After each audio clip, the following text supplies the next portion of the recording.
I started spending my family's money when I was only 7. By the time I was in 2nd grade, it took me just 3 days to max out my dad's credit cards. Both of them had limits of $100 million each. In middle school, I went even further and sold off most of the company's stock. I liquidated over $10 billion in cash. And then I blew every cent of it within a single month. Not only did it trigger a massive shockwave throughout the financial district, but it nearly cost my father total control of the company.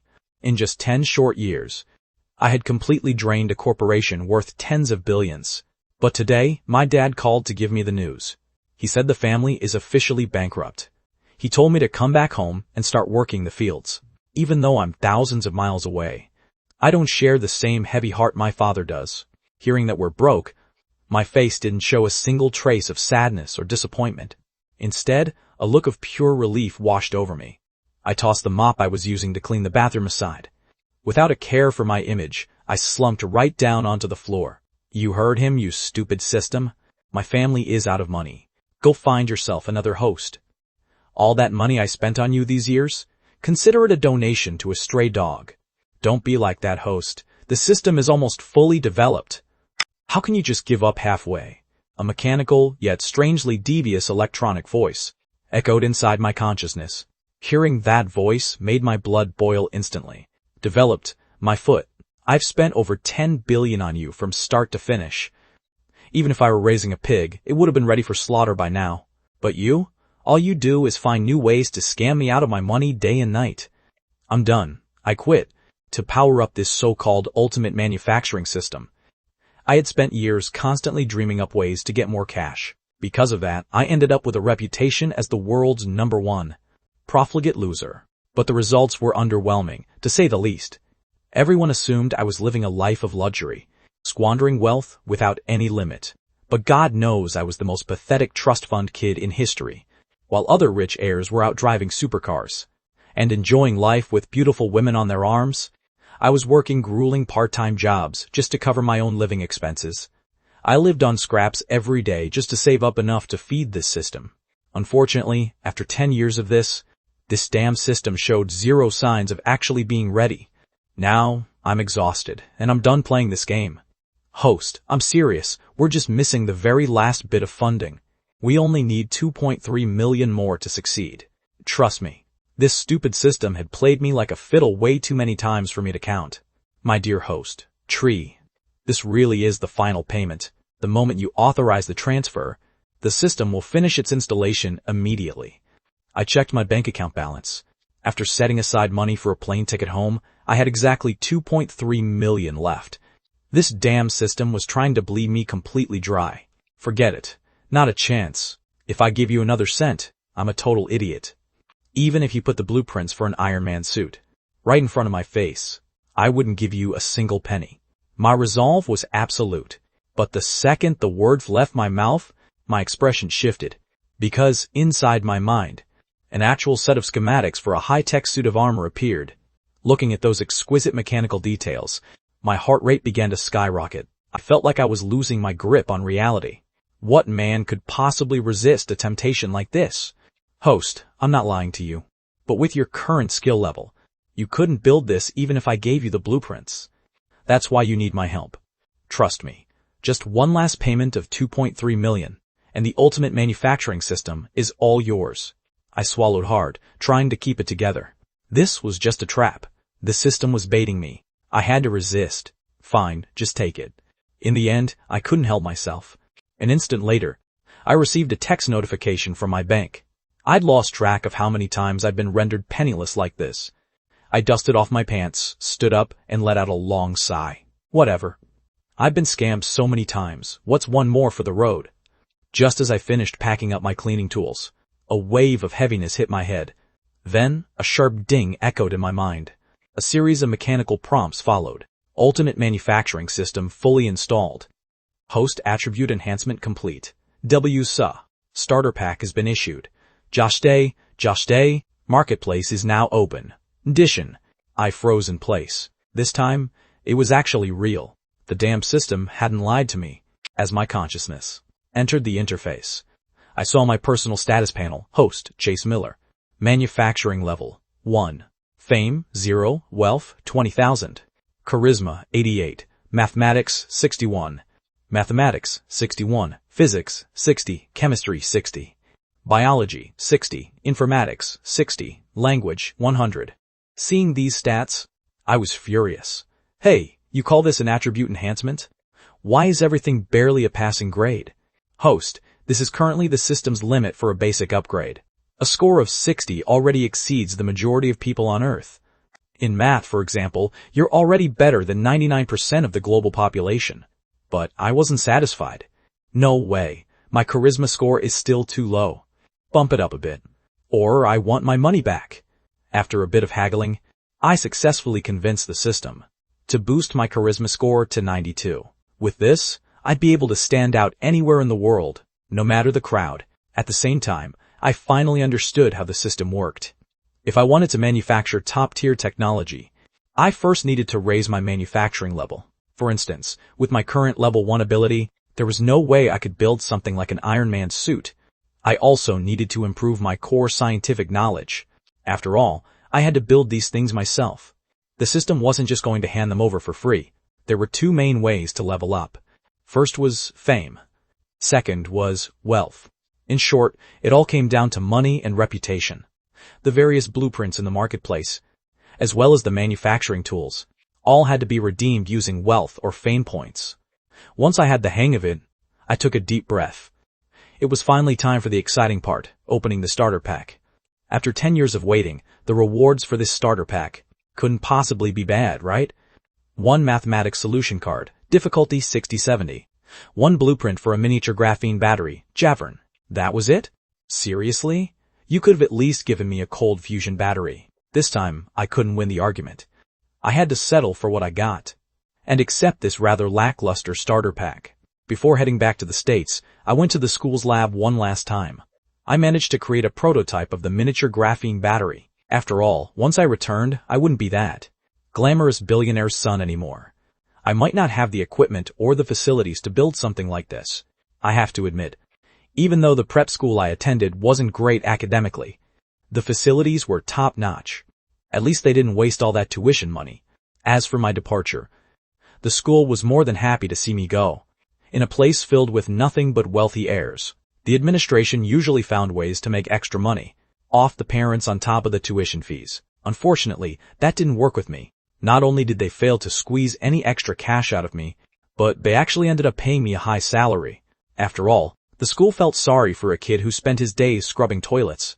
That loser is finally gone. But who's going to clean the bathrooms now? The principal felt a mix of joy and annoyance. Mr. Principal, where is Chase Miller? An elderly man rushed into the office, looking frantic. He's gone. He should be at the airport by now. You idiot, you just let a once-in-a-generation genius walk away. A genius who could have made Sterling Prep famous. For the next 1,000 years. The principal stared at him, his face a complete blank. A 17-year-old kid designed this experiment on his own. My God, he is destined to change the world. The old man was devastated. The principal, however, remained utterly confused. Meanwhile, I was already settled into my seat on the plane. I noticed that my fame points had actually risen to 340. Then I remembered. When I was making the battery prototype, I think I forgot to wipe the operation logs. Someone must have found them. I wasn't too worried about it, though. You couldn't actually reverse engineer the finished product from those logs. Plus, to actually use the battery in a real-world application, you'd need a specialized conductive interface. My battery was still one of a kind. Since these fame points weren't useful for anything else right now, I dumped all of them into leveling up my manufacturing skill. This was because the system told me that until my manufacturing level reached level 2, all my core scientific stats, aside from language, would be capped at 60. That extra point I had in math was just a bonus reward for all those years of feeding the system. What a total rip-off. Looking at that 341,000 experience bar, I felt a little better. Reaching level 2 shouldn't be too difficult. What's the conversion rate if I use wealth to upgrade? 1 point of experience for every $10,000. Of course, I should have known. This damn system is always looking for a way to scam me out of my money. From now on, I'm only using fame points to level up. I won't give this system a single cent more than I have to. I made a silent vow to myself. As soon as I walked out of the airport, I saw my parents holding up a sign, looking at the glamorous, well-dressed couple. Surrounded by a protective layer of 7 or 8 bodyguards, I started to question reality. Luxury cars, a swarm of bodyguards. Didn't he say we were bankrupt? Why doesn't it look like it? As soon as I walked over, my mom, Susan, pulled me into a tight hug. Oh, honey, I'm so sorry. I'm so sorry we left you out there all alone for so long. Look at how much weight my son has lost. I told your father a long time ago. $8 million a month just isn't enough. It's all my fault. I should have been sending you extra cash on the side. My dad, George Miller, felt his eyelid twitch. This shopaholic wife of his was about to ruin everything. Do you really think our son hasn't wasted enough money already? Mom, I thought we were bankrupt. George was about to speak, but Susan beat him to it. Your father's company is gone, but I still have my own money. Don't you worry about a thing.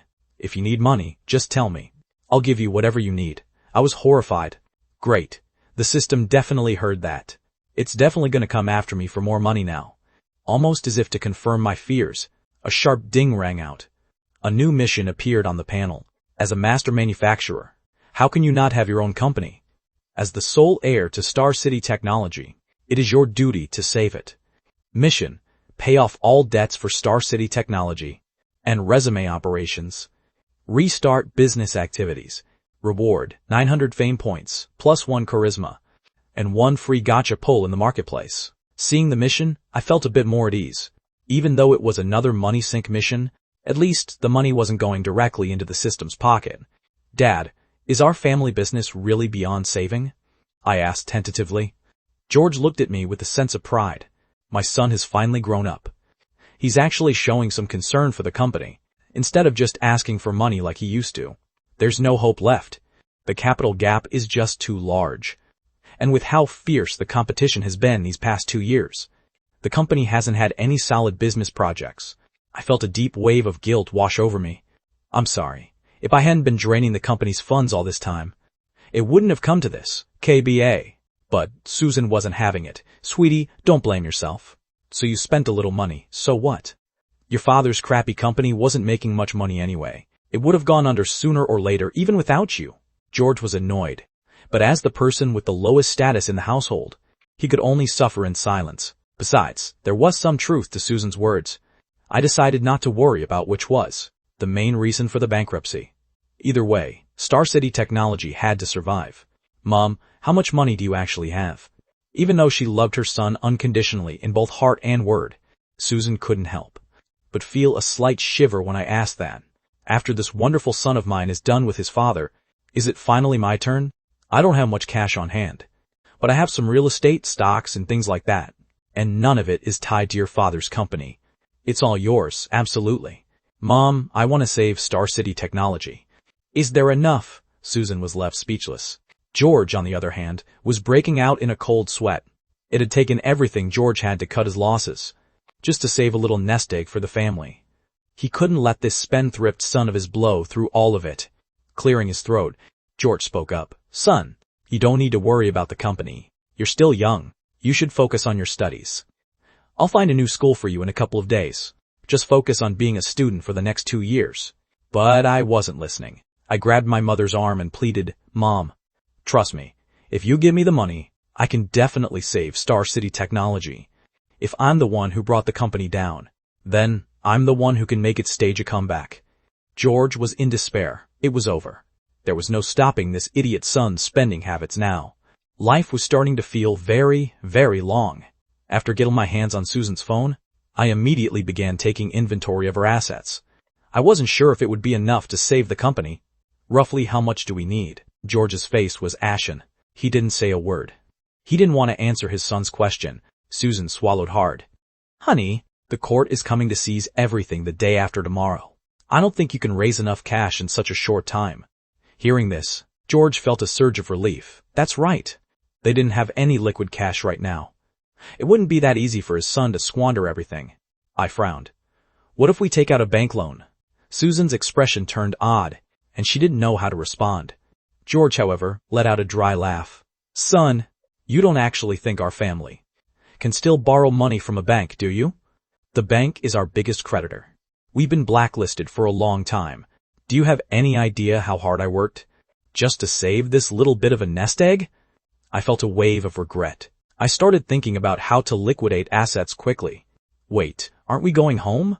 I suddenly realized that we weren't heading in the direction of our house. Today is Sophie Sullivan's 17th birthday. We're heading to their place to grab a free dinner, Susan explained. My sudden urge to save the bankrupt company had spooked Susan. She felt like it was necessary to start pinching pennies. Might as well take advantage of a free dinner. Sophie Sullivan? My eyes widened. No way. I had to see that young lady as soon as I got back? George nodded. Yeah. It really is a shame, though. Years ago, I worked so hard to get her father drunk, just to secure a marriage contract for you. Unfortunately, I ended up losing it. Now, our family isn't in any position to try and associate with them. Susan was also full of regret. How could you lose something so important? You really are a loser. We've missed out on such a wonderful daughter-in-law like Sophie. I hung my head in guilt. That marriage contract wasn't actually lost. I had stolen it. Back then, in order to get money to feed the system, I had stolen the contract and gone to see Sophie. I sold it back to her for $50 million. It was probably the most ridiculous broken engagement in history. At first, the girl thought she'd gotten a great deal. But the more she thought about it, the more she realized something was off. What I want to say, he came to break off the engagement, and she ended up paying him? It was an absolute insult. Later, she wanted to hunt me down to settle the debt, but I had already fled the country. The whole thing just kind of fizzled out. I really didn't want to face her. Sophie was just about to say she wasn't going. But then she quickly thought of something. If the eldest daughter of the Sullivan family was having a birthday, wouldn't there be a ton of wealthy socialites there? Just about everyone there will be rich. If it weren't for the fact that your old man and I are buddies, our family probably wouldn't have even been invited. Hehe, with so many rich people around, isn't that the perfect chance to liquidate some assets? I was overjoyed. In order to complete the mission, I was willing to throw my dignity out the window. After the 3 members of the Miller family arrived at the Sullivan estate, they undoubtedly caused a massive stir. The world's #1 profligate, the 10-year reigning king of squanderers, the absolute legend of the financial district, a mythical figure had finally returned. Chase, you're finally back. If you hadn't returned soon, I really wouldn't have been able to survive another day. A greasy fat guy excitedly grabbed my leg. I was actually quite touched. This guy's name was Leo. Back when I didn't even have money for food, he was the one who helped me out. Do you have any idea? Without you here for comparison, my dad finds me more and more annoying every day. He used to beat me once a week. Now he beats me 3 times a day. Brother, life is tough. Hey, get off me. I'm not a big spender anymore. Starting today, I'm going to help the Miller family reclaim its glory. Leo widened his tiny eyes. You? Not spending money? I didn't have time to explain things to the fat guy. I quickly ran off to the side, because a girl in a moon-colored dress was marching toward me with an angry look on her face. I turned around helplessly, flashing a gentle smile. Sophie. Long time no see. You've certainly grown even more beautiful. Sophie let out a cold snort. I can't believe you actually had the nerve to come back. I thought you were going to stay abroad for the rest of your life. How could I do that? Since you've been thinking about me so much, how could I bear to stay away? I caught the earliest flight back. I really put in the effort just to complete the mission. Sophie, happy birthday. I pulled a silver hair clip from my pocket. I had actually prepared this for my younger cousin, but I had to use it now. Sophie had been furious when she first saw me, but my sudden gesture left her a bit flustered. Blushing, she took the hair clip and ran back inside the house. Watching Sophie's retreating figure, I couldn't help but marvel. Over the past 2 years, this girl had truly blossomed into a stunning beauty. Thinking back to that marriage contract, I felt like I had taken a massive loss.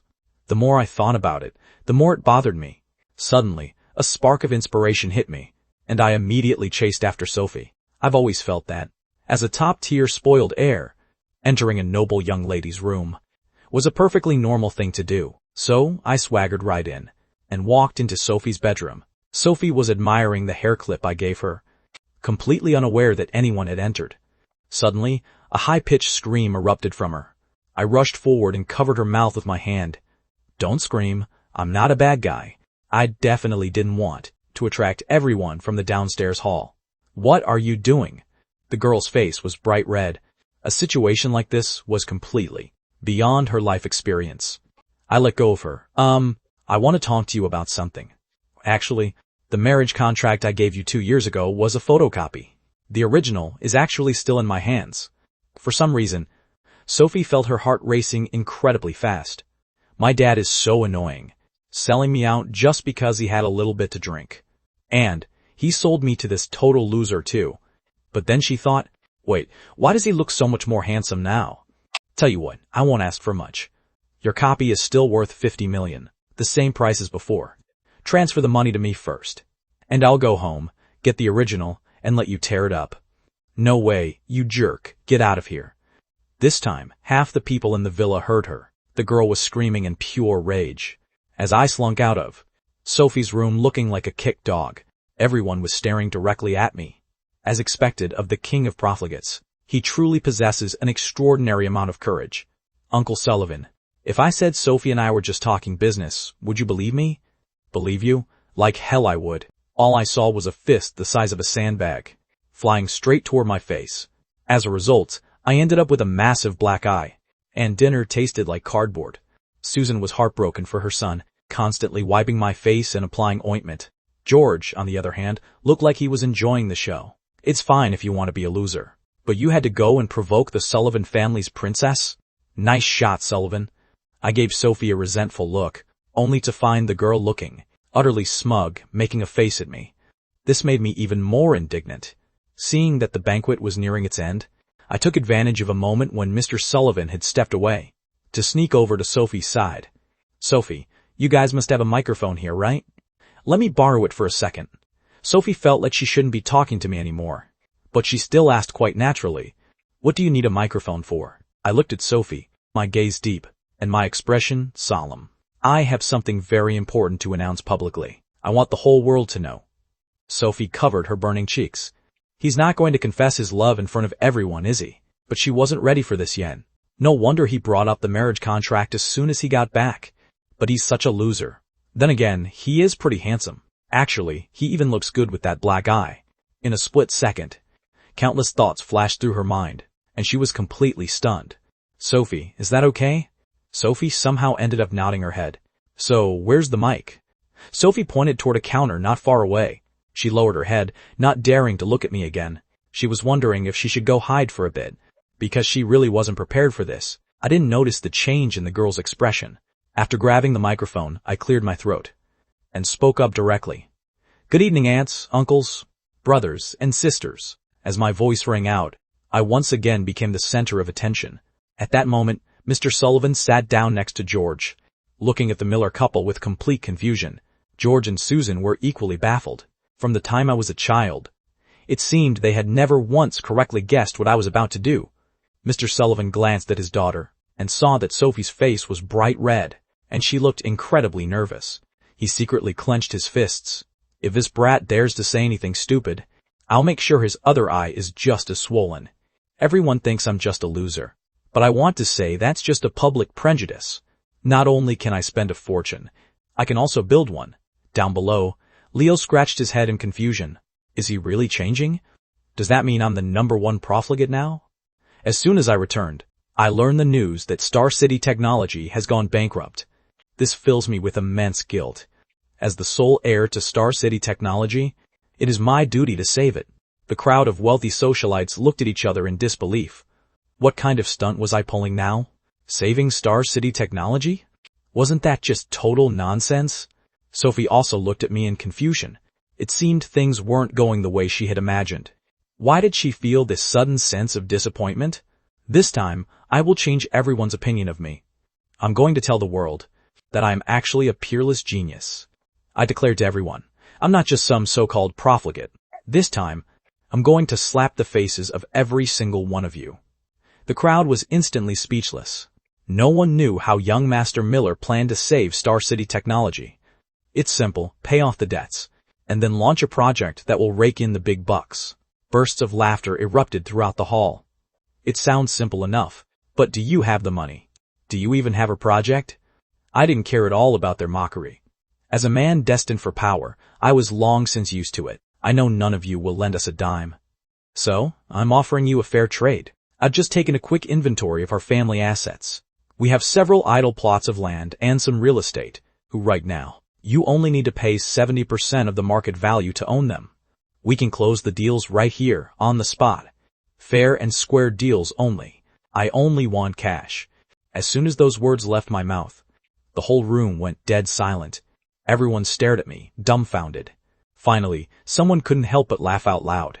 In that instant, the entire hall became an ocean of mockery and joy. Only Leo looked at me with teary eyes. As expected of my best bro, many people turned their gazes toward the Millers. What a truly magnificent couple. The couple looked utterly mortified, desperately wishing they could find a hole to crawl into. If circumstances allowed it, they really wouldn't want to admit I was their son. I continued, "Don't bother looking at my parents. They listened to me. If you want to trade, you'd better hurry up. This offer is for right now only. It won't wait for you. Remember, land is always the most stable investment, and houses will always be in demand. What are you all hesitating for?" Watching the greed and desire that they couldn't hide in their eyes, the weight in my heart finally lifted. The liquidation was a success. Star City Technology was saved. In less than 15 minutes, I had completely liquidated the last of the Miller family's assets. I raised exactly $3 billion in cash. This amount of money should be just about enough. Looking at the cash balance in the company account, George was at a loss for words. Fine. His son was doing this for his sake after all. He might as well risk his old life for one last fight. "Chase, you really are the greatest philanthropist in Sky Harbor." Someone came over with champagne to toast me. I happily took a sip. "Uncle Brian, you flatter me. This is just business, not charity."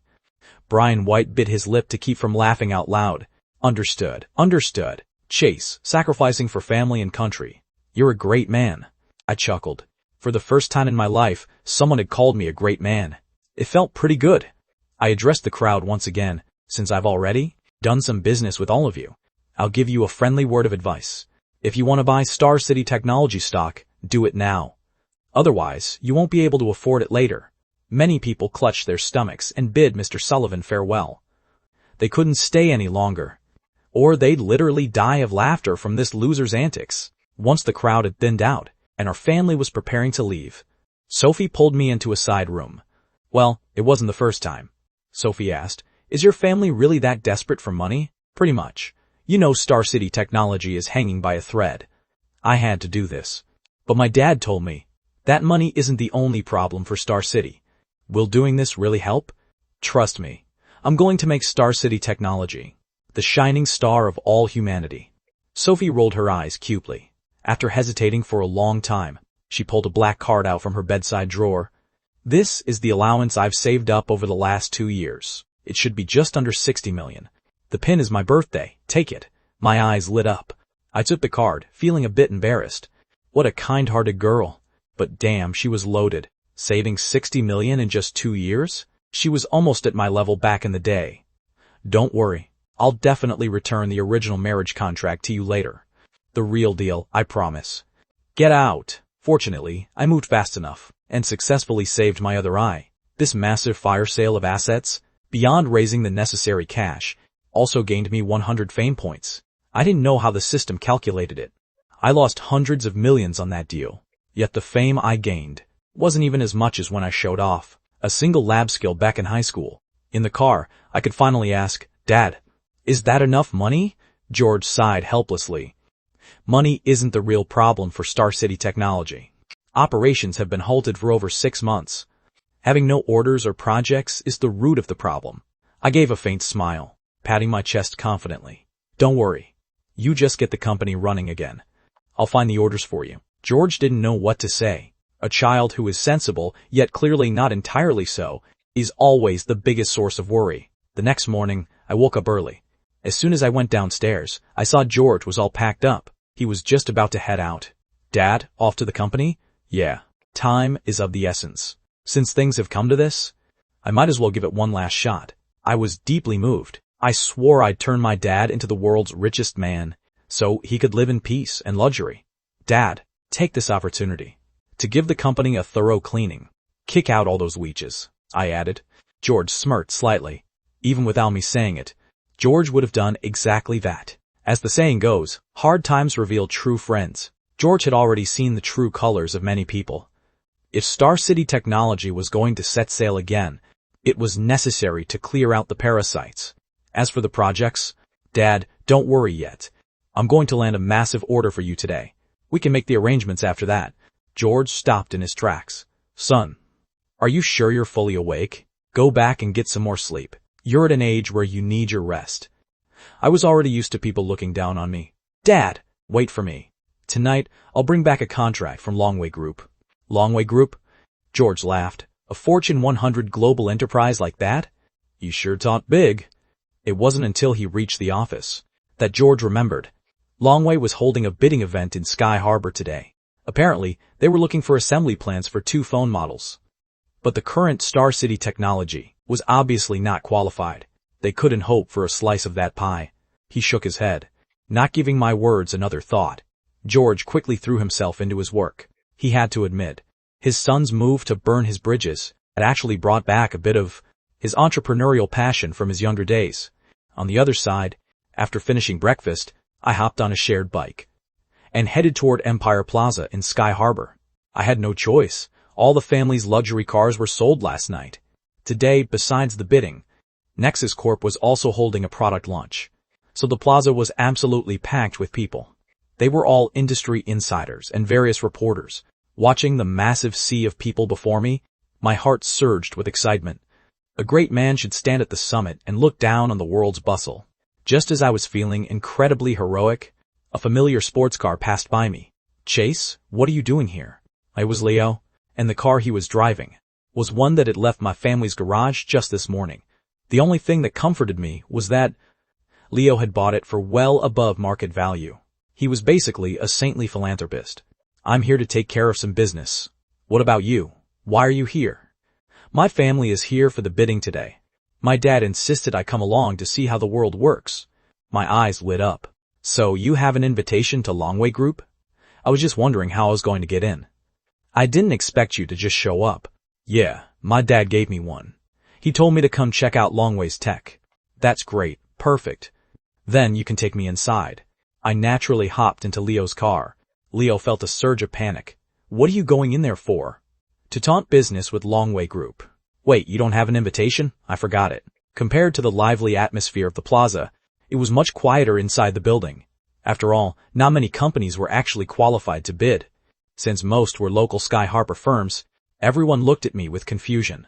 What was this loser doing here? Young Master Miller, is your family's Star City Technology actually here to bid?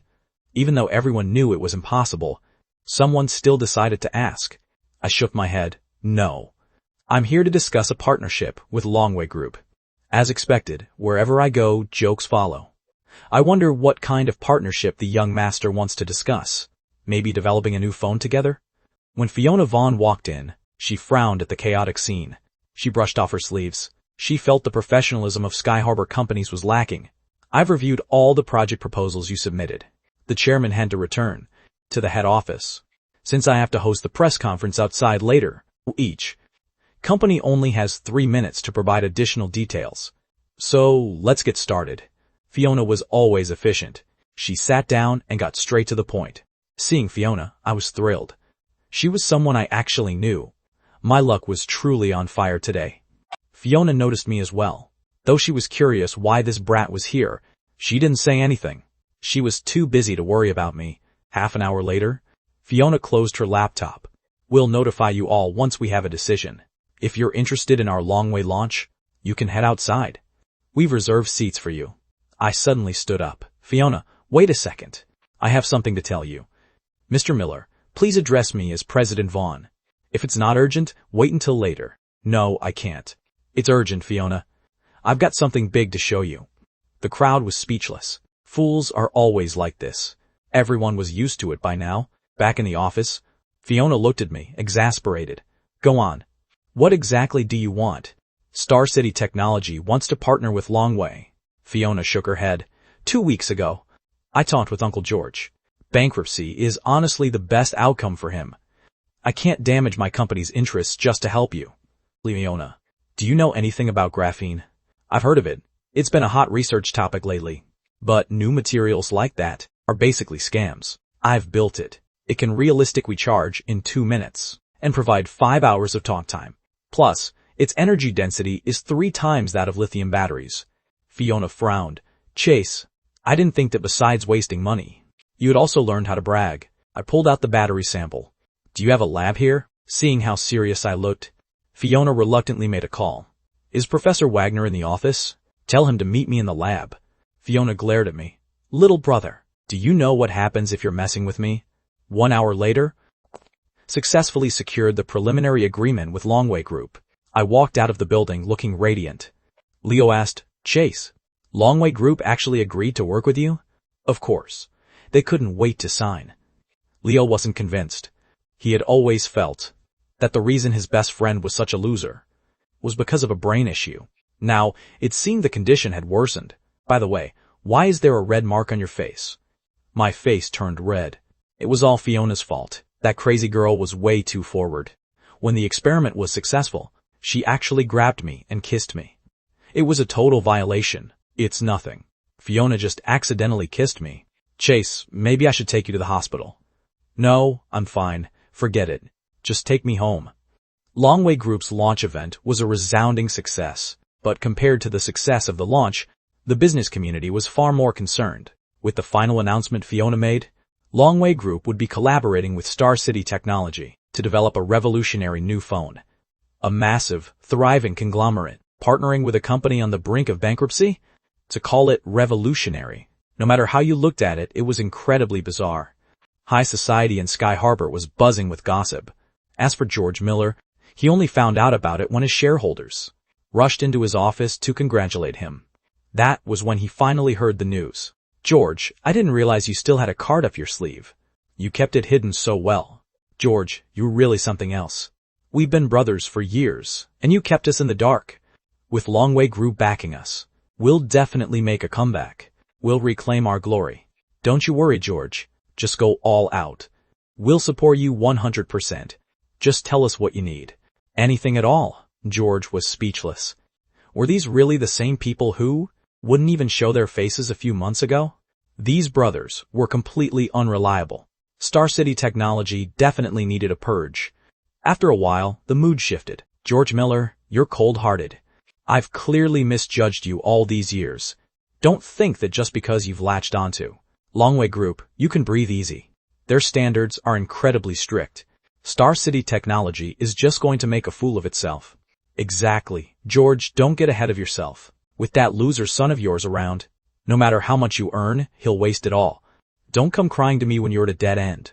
George leaned back in his chair, unbothered. He didn't feel like arguing with these people anymore.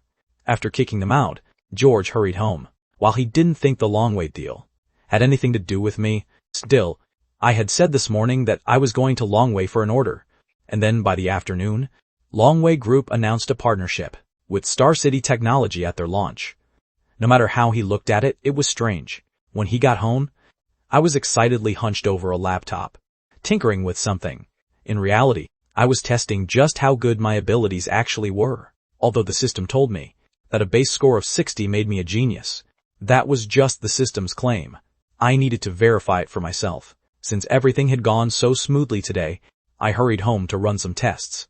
The results left me incredibly satisfied. I found several sets of competition-level math, physics, and chemistry problems, and I breezed through all of them. There wasn't a single point of difficulty. What surprised me even more was my language ability.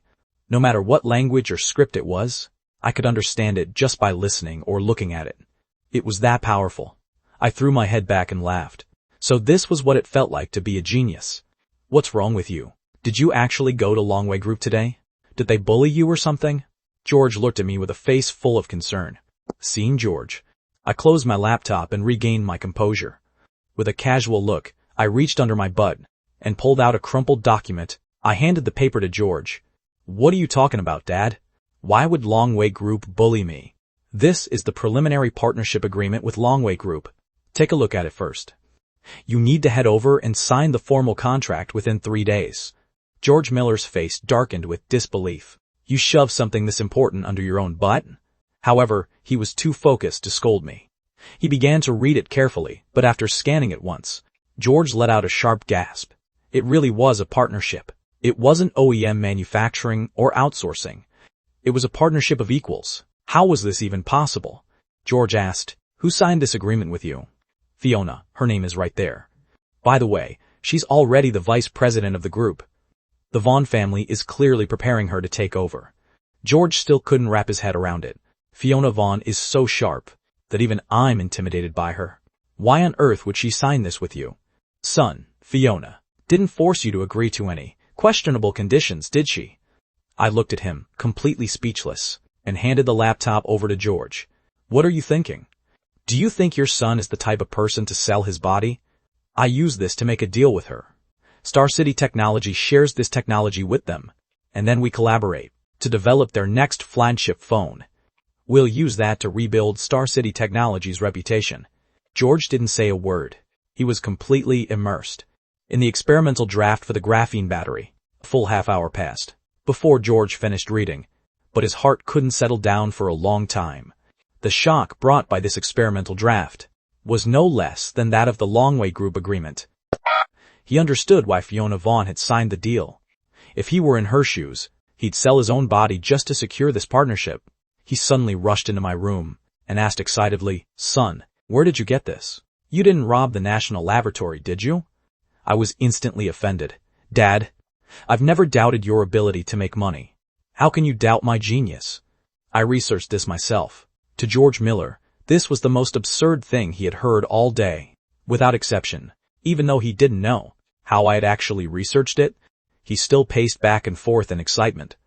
After a long time, George calmed down, but then a thought hit him. Son, I think we took a huge loss. With something this valuable, how could you agree to share it with them for free? With Longway Group, no less. I said with an air of righteous nobility, because I have a patriotic heart. Dad, don't worry. This is just a little gadget. Within 2 years, something new will replace it. We didn't lose anything at all. Besides, this shows our sincerity. Longway Group will treat us as true partners, allowing Star City Technology to rise even faster. A better replacement? George froze. This was already beyond his imagination. Our company, Star City Technology, isn't going to be limited to making phones in the future. Quantum computers, space shuttles, interstellar warships, even planetary engines, we're going to build them all. I continued to sketch out my grand blueprint. George said dizzily, My good son, you've truly made something of yourself. Originally, I was thinking of saving some money by buying your way into a mediocre school. But seeing how ambitious you are, I have to buy you a spot in a top-tier university. Buying a way into school? I was amused. Does a peerless genius like me really need to pay to study? Just then, another ding sounded in my head. The system had issued a new mission. I suddenly realize that the host is still a child under 18. Go to university. Show off your talent to your heart's content, and crush the geniuses of your generation. Just like the legends of old. Not the interview mission. Pass the entrance exam for the Ivy League Academy, and achieve a perfect score in every subject. Reward, 10,000 fame points, plus 1 charisma, 1 freshman gift pack, 5 million marketplace vouchers, usable only for wealth-based purchases. While I was looking at the mission, George was also considering several decent schools. Sky Harbor Finance is close to home, but it's expensive. Old Song had to donate a whole building just to get his kid in. Capital University is a bit far from home, but the price is reasonable. West Capital University isn't bad either. Several of my friends' kids bought their way in. I spoke up, interrupting George's selection. I want to go to the Ivy League Academy. What? George was stunned. The shocks I had given him today were coming one wave after another, seemingly without end. The Ivy League Academy was the top school in the country, and a top 20 world-class institution, one could say. That everyone who entered this school was the elite of the elite. A top-tier school like that was naturally extremely difficult to enter. The Ivy League Academy never participated in the National Unified Entrance Exam. Every year, they held their own independent testing and selection. Candidates participating in the selection first had to obtain an official exam invitation. This step alone filtered out 99% of applicants. And out of those 10,000 people, only 500 would ultimately be admitted. It could be said that every single one was a hyper-competitor, a genius among geniuses. So, hearing that his son wanted to take the Ivy League exam, George's reaction was predictable. In the past, George would have definitely urged his son to give up such an unrealistic idea. But the situation was a bit different now. Chase could produce a miniature graphene battery, a product that defied common sense. He was a genius. Maybe letting him take the exam would work. Even if he didn't pass, it would be a good experience. The only problem was how to get an invitation. Besides the exam, the academy actually had special talent recruitment, but the application deadline had already passed. And what special talent did his son have anyway? Should he take this graphene battery and contact the academy professors? Would that damage the partnership with Longway? This was truly a thorny issue for George. Or should we wait until the product launch to contact the school? Will they recognize my son then? I also saw the problem my father was agonizing over. So I reminded him, "Dad, you might have misunderstood what I meant. I want to go to the academy by passing the exam fair and square." George's eyes widened. "Son, do you have any idea how hard that exam is? It requires you to be top tier in every single subject. I know you're good at chemistry and electronic materials now, but are you okay with the other subjects? Are you actually doubting your son's genius? Since I was little, which exam have I ever disappointed you on?" George nodded, but then added, "The problem is, since you were little, you stubborn little brat, you've hardly ever taken an exam. Every time an exam list came out, you'd just go on vacation. The exam invitations for the academy have mostly been sent out. Where am I supposed to find one?" I gave a slight smile. "Dad, did you forget who I am? I'm an international student. The invitations that were sent out were domestic. There should still be some for international applicants, right? Sterling Prep is a top-tier high school in the States. I was a top student there with excellent conduct. I should be able to get an invitation somehow." George felt a pang in his chest. Geekin. His ways of causing trouble were truly creative. "Are you sure you want to take it?" "I'm sure." George nodded. "I understand. Then prepare well. Keep a relaxed mindset. And don't put too much pressure on yourself. It's okay if you don't pass. My old man was already used to it anyway." I shook my head helplessly. The road to clearing a genius's name is long and difficult. After finishing the talk about college with me, George Miller left the room. He went to discuss the details of the partnership with Longway Group, coordinate the internal overhaul and purge of the lab, and shift the company's focus. He was going to be busy for a while. I, on the other hand, had it easy. After checking out the past exam questions for the Ivy League Academy, I felt totally at ease. These questions are supposed to select the elite of the elite. Over the next few days, I didn't just sit around. I used my computer skills and became famous in the hacker world overnight. Too bad I didn't use my real name, so I didn't earn any fame points. Of course, I didn't do it for fame. I did it for the money. Even though I was determined to only use fame to upgrade the system, I still needed to make some pocket money. I targeted the black gold, security tiers of Amazon and Meta, the two internet giants. In passing, I helped them patch a few long-standing vulnerabilities, successfully earning a total of $20 million in commissions. I even became a shared cybersecurity consultant for both companies. I have to say, these internet giants are loaded. No wonder so many people study computer science. Meanwhile, this little episode went viral in the hacker community. I was hailed as an icon by pros everywhere, and they affectionately dubbed me the Hound. Regarding my behavior of staying shut in the house every day, Susan Miller was very worried. Not spending money and just clutching a laptop all day. Was this still their son? I didn't bother explaining much. As for George, he was so busy he didn't even have time to sleep, let alone worry about me. Finally, the day of the Ivy League Academy exam arrived. I grabbed 2 pens and headed straight for the testing center early on a shared bike. According to the admissions notice, including the small portion of invitations for international students, the academy only sent out 300 invitations in Sky Harbor this year. But when I arrived at Sky Harbor High, the sole testing center, I found it swarming with people. Forget 300 people. There were probably more than 3,000, and Sky Harbor High didn't even have the day off. I was stunned, but I soon ran into Leo on the side of the road. He cleared things up for me. "Chase, I heard you were taking the academy exam, but I didn't think you were serious. Why do you always find such creative ways to waste your time?" I could only look up and sigh helplessly. The prejudice built up over the last 10 years really couldn't be erased overnight. I didn't feel like explaining, so I asked, Wait, are you here for the exam too? Leo shook his head. I'm not as brave as you, Chase. I'm just here to soak up some of the genius energy, my dad said. Everyone taking this exam is a god-tier student. If I can catch even a bit of their luck, maybe I'll perform miracles on next month's college entrance exams. Wow, that's actually pretty thorough of you. But there are way too many people here soaking up lucks. There are only 300 of us taking the test. I don't think there's enough luck to go around. Leo gave me a look of pure disdain. Chase, you definitely don't count. Talk about bad luck. The first person I run into is you.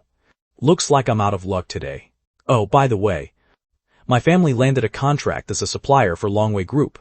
In the future, I guess we'll be dealing with Star City technology quite a bit. Is that so? Well, congrats. Leo didn't look as happy as I expected. Seriously though, Chase, how on earth did your company get in with Longway Group? That has become the biggest mystery in the business world this year. What do you mean, get in? Longway Group practically begged us to partner with them, okay? The strength of Star City technology is way beyond your imagination. Leo obviously didn't believe it. Instead, he leaned in and whispered, Chase, have you heard the rumors? Word in the circle is that Fiona Vaughn has the hots for you. They say you stayed with her for 7 days and nights, just to clean up your name as a loser. And that's the only reason Longway Group saved Star City. I was furious. Which bastard is spreading that garbage? Am I really that kind of person?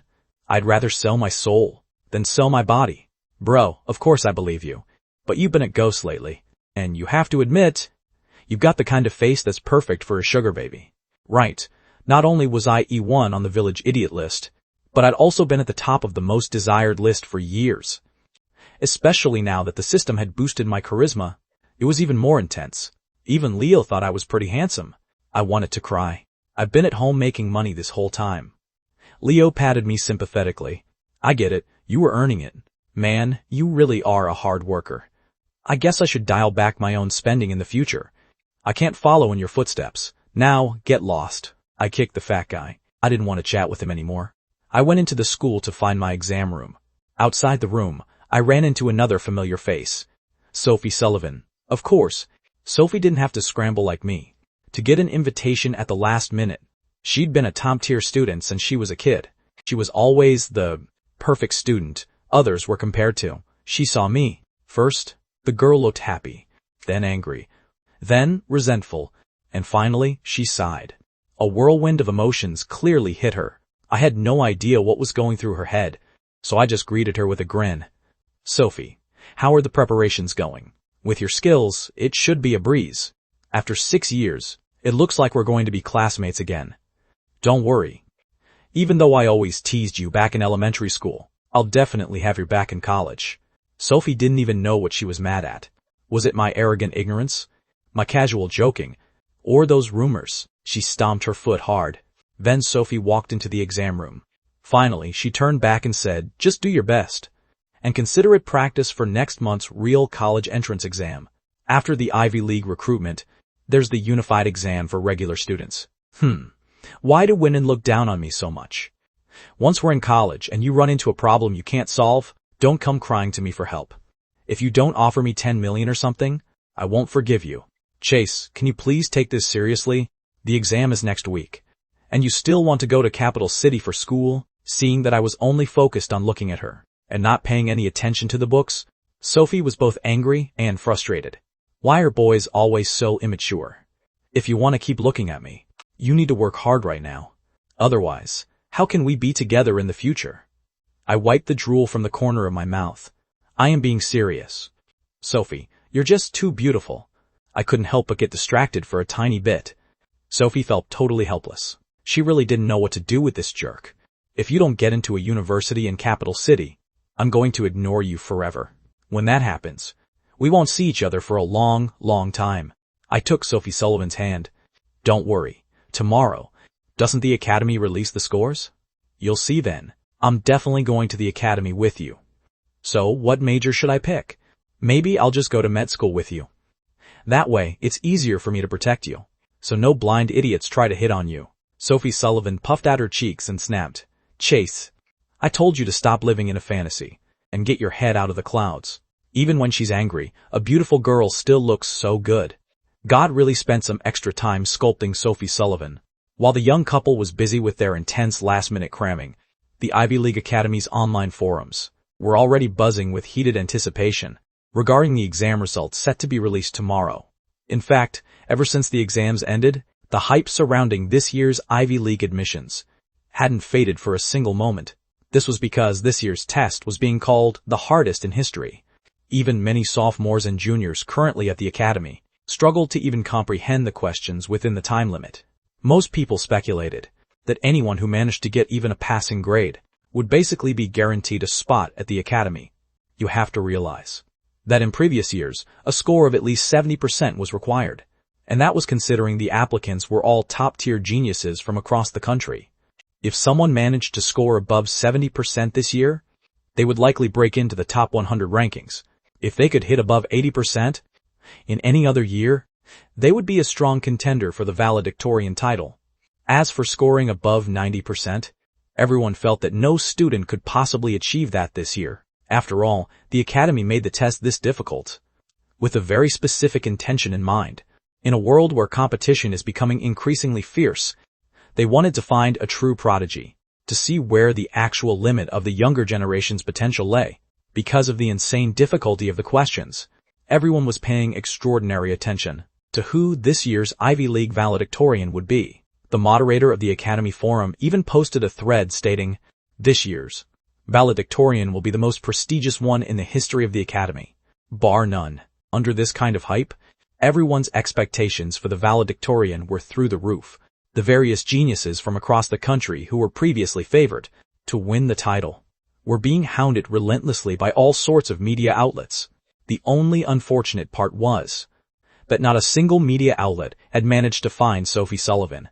After all, the local reporters in Sky Harbor would never have guessed that the person they were looking for was busy tutoring me every day. She didn't give them a single moment of her time. Hey, I remember. There was a student in Sky Harbor who turned in his paper early. He said the test was easy and that he'd get a perfect score. Could that guy be the valedictorian? The guy above me is clearly drunk. Ignore him. I know who you're talking about. Sky Harbor's most famous loser. The guy is notoriously uneducated. He literally bought his exam invitation. How could he be the valedictorian? Let's just stop guessing. We'll know the results tomorrow anyway. While the internet was in an uproar, things were peaceful on my end. With the outcome already decided, what was there even to discuss? I literally used a solution card to cheat my way through the test. If I couldn't even clinch the title, I would be letting down the system's upgrades. Because Sophie Sullivan was checking her results today, she gave me a day off. This allowed me to indulge in a nice, long sleep. I wondered what her reaction would be when she saw my name at the top. Congratulations, host, on completing the main quest. You have successfully entered the Ivy League Academy with a perfect score. Quest rewards have been issued. Nye. You have joined the nation's #1 institution. Begin your legend once again. I was woken up by the system's notification sound. Sitting up in bed, I opened the system's main interface. Host, Chase Miller. Manufacturing level, 2. Fame, 10,500. Wealth, 28.62 million. Charisma, 90. Core scientific stats. Math, 61. Physics, 60. Chemistry, 60. Biology, 60. Informatics, 60. Language, 100. Seeing that Fame score exceed 10,000 made me extremely satisfied. Main quests really are the best. One easy exam and I netted 10,000 Fame points. That means I can add 10 points to my core scientific disciplines. If I do this a few more times, life is going to be amazing. After the initial excitement, I also realized that such a high Fame score must have a lot to do with me being the perfect score valedictorian. I probably needed to make some preparations. I rushed downstairs where Susan Miller was preparing lunch. "Where's Dad? He went to work." "What's wrong?" Susan was confused. "I'll call him myself. A massive wave of reporters might show up at the company today. I need him to tighten up security. Also, here at home, a lot of people will probably show up too. We need to have a word with the neighborhood security." "Honey, what on earth is going on?" Susan started to panic. I chuckled. "Mom, don't you know? Today is the day the Academy releases the results?" "I think so, but what does that have to do with us?" Susan was lost. "I just did what I do best. I got a perfect score and became the valedictorian. I laughed. Anyway, I'm going to go see what score Sophie got. I rushed back upstairs, leaving Susan Miller standing there in a daze. Her son, Chase Miller, the perfect score valedictorian of the Ivy League Academy. Was this some kind of insane joke? Meanwhile, at the Sullivan residence, Sophie Sullivan looked like she had seen a ghost. She stared at the score announcement, blinking repeatedly. How is this possible? Am I seeing things? Or did the Academy's system glitch? A perfect score sheet would be verified multiple times, including the surveillance footage from the exam room. This could not possibly be a mistake. At the Miller residence nearby, Tricia Miller was slumped on the floor, thinking about that bet she made with me. Her face was pale with dread. It's over. It's all over. Do I really have to confess to him? Wouldn't that make me the bad woman who stole her best friend's man? Chase Miller is such a jerk. George Miller was currently in a meeting, also discussing my proposal to establish a specialized patent management firm. Suddenly, Mr. Miller, a ton of media outlets have shown up at the company. There are even people from the Sky Harbor TV station. The lobby is completely blocked off. They say they want to interview you, and they want to book exclusive segments. We can't hold them back. What is going on? But George quickly thought of something, and his expression changed drastically. Could the graphene battery news have leaked? But that tech was currently undergoing safety testing in the lab. They hadn't even started integration testing yet. Longway wouldn't expose themselves like this, would they?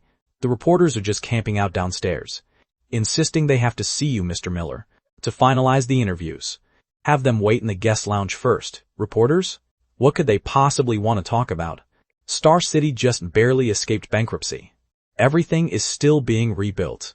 It's total chaos down there. I was in such a hurry to report this that I didn't get all the details. Apparently it has something to do with Chase. They're saying he became some kind of valedictorian.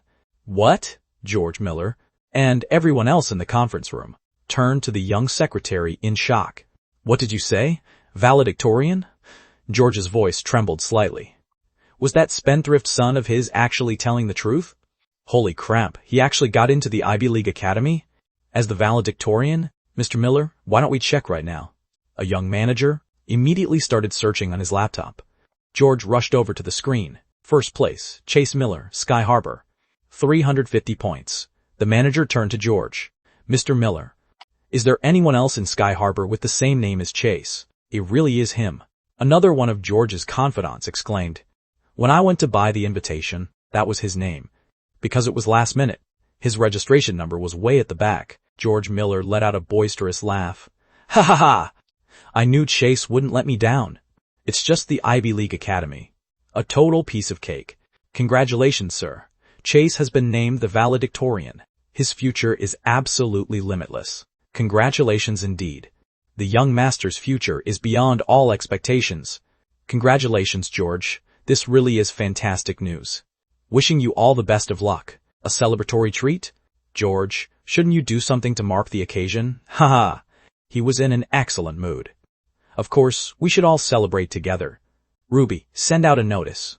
To celebrate my son getting into the Ivy League Academy, all Star City Technology employees will receive double pay, 3 days of paid leave, and everyone's performance bonus for this month will be increased by 20%.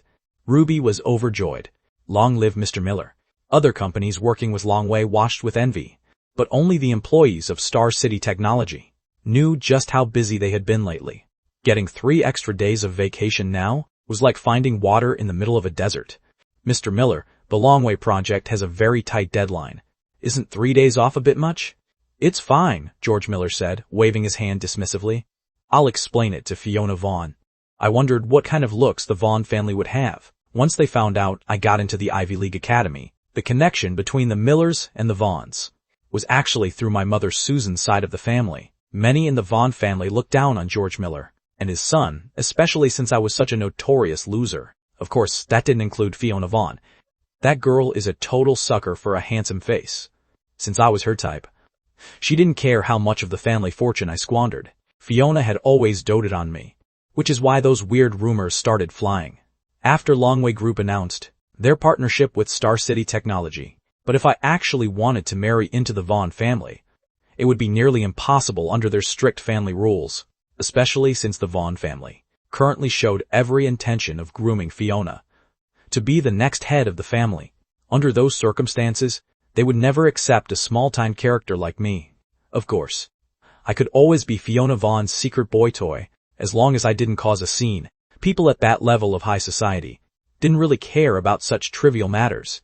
George Miller was still thinking about bragging to Fiona about me getting into the academy, but Fiona Vaughn had actually known for a while, thinking about that little brat who used to follow her around every time they met, doing whatever he could to make her laugh, just so he could ask her for pocket money. Actually getting into the Ivy League Academy now felt a bit surreal. After the initial pride and joy, a playful smile tugged at the corner of Fiona's mouth.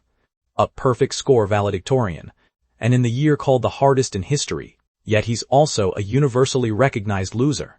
Little brother, once your past is dug up, you're going to be in for a lot of trouble. Things were playing out exactly as Fiona predicted. In fact, the scrutiny came much earlier and more fiercely than expected. A crowd of onlookers had gathered outside the Miller villa.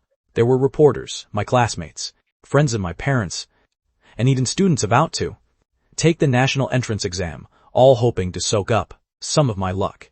If this hadn't been an upscale neighborhood, with professional security personnel, and if I hadn't already given them a heads up, these people probably would have stormed my house. I wasn't about to miss a chance to show off like this. Besides, Chase Miller isn't the type of person who likes to hide away. That would be far too rude. So, after a thorough grooming session at home, I changed into a sharp, clean outfit. I called over 7 or 8 security guards to escort me toward the front gate. Chase Miller is coming out. Some female students who knew me shrieked, "Wow! Is that the valedictorian? He's so handsome." Stop fangirling. A rich guy like him would never look at you. True, I heard. He's already been claimed by the princess of Longway Group. Man, I wish I were her. I had no idea that I was once again unknowingly breaking girls' hearts. As soon as I reached the gate, a swarm of reporters with microphones and recording pens pounced like hungry tigers.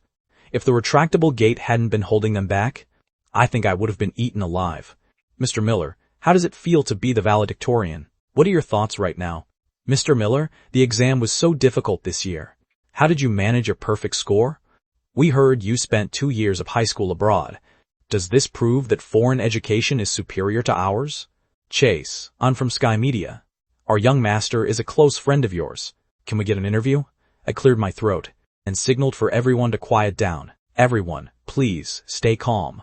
There's a small plaza inside our community. I've already had chairs set up there, along with tea and refreshments. Whatever you want to ask, we can discuss it there slowly. Everyone felt a wave of warmth. He was far too considerate. He wasn't angry that they showed up uninvited. He was even looking out for them. What a great guy. Of course, at the end of the day, the space in the plaza is limited, and it took quite some effort to set up. Therefore, we have limited spots available. There are 25 spots in total, at $10,000 each. Each outlet is limited to 2 people. As I spoke, I pulled out a payment QR code. Just scan this to pay. It's very convenient. All the media people were stunned. What the hell? You can actually do that? Isn't he supposed to be a loser who blows money? Why is he shaking down honest people like this? Chase, isn't this a bit unethical? I smiled. The first public appearance of the Ivy League valedictorian, and I'm only charging you a measly $10,000? You call that unethical? If word got out, people would definitely call me a loser for charging so little. Hurry up. Only 25 spots. If you don't want in, please leave. One reporter, likely from a clickbait social media outlet, cursed under his breath. Damn it. You're a rich kid, and you're still trying to cash in like this? This is way too much. Let's go. Who cares what he has to say? I can just make it up myself. I didn't care about that. I followed up smoothly. You're right. You can go online and write whatever lies you want, and there's nothing I can do about it right now. But the things you make up will only get you a temporary spike in traffic. If you want to last in this industry, you need a bit of integrity, right? How can fiction ever compete with the truth? Let me emphasize again. This is the first public group interview for the Ivy League valedictorian. Once you miss it, the opportunity is gone forever. The bigger companies understood the logic I was presenting. They immediately called their bosses to request the budget. Some even paid out of their own pockets first, scanning my QR code directly. A few beefy guys shoved to the front to scan.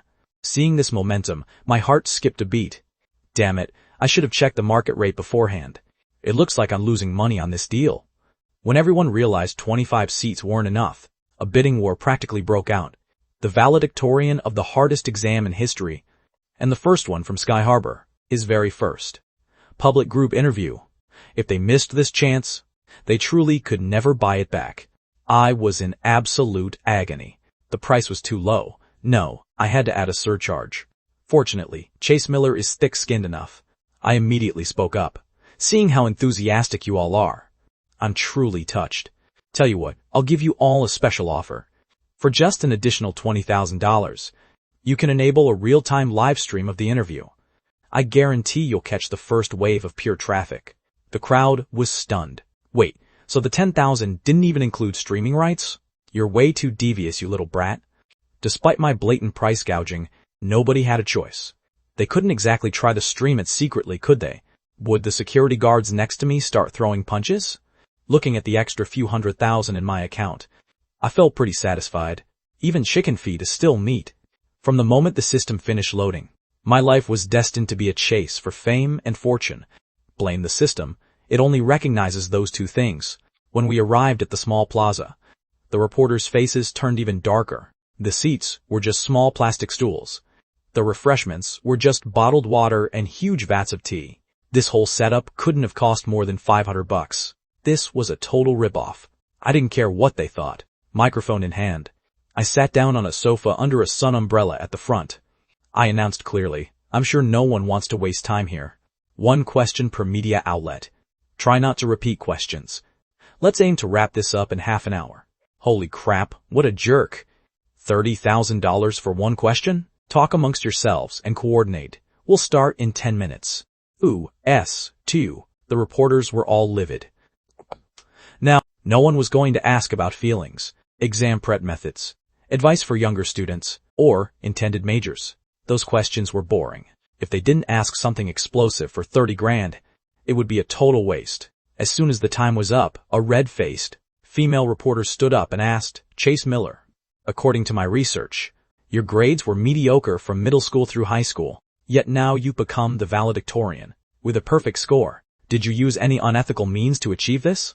I chuckled. Getting straight to the point, I see. No. Everyone froze. Was that it? You're not going to explain more? Next question, I said. I've already answered your question, Miss Lewis. Lus. I interrupted as a bearded reporter stood up and asked, Longway Group has always maintained close ties with the Academy. Your family just reached a partnership with Longway, and suddenly you're the valedictorian. What do you have to say about that?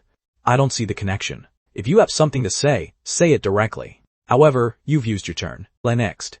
Chase Miller. Did you use Longway Group's influence to have the Academy open a back door for you? Another reporter immediately picked up the baton. I was truly fed up with these people. The barrier to entry in the media industry is way too low. You can do it without a brain. As far as I know, there are plenty of Vaughn family kids. But Fiona Vaughn is the only one who actually attended the Academy. Why would the Vaughns pass over their own family to arrange things for an outsider like me? And even if there were a backdoor, is the Academy insane to name someone who got in through connections as the valedictorian? Wait, that actually doesn't make sense. The angry reporters started to cool down, but some were still stubborn. Your relationship with Fiona Vaughn is significant. Rumors say you're marrying into her family. In that case, it wouldn't be impossible for the Vaughns to help Fiona's future heir. Secure a spot at the Academy. Marrying in? Give me a break. Go ask around Sky Harbor.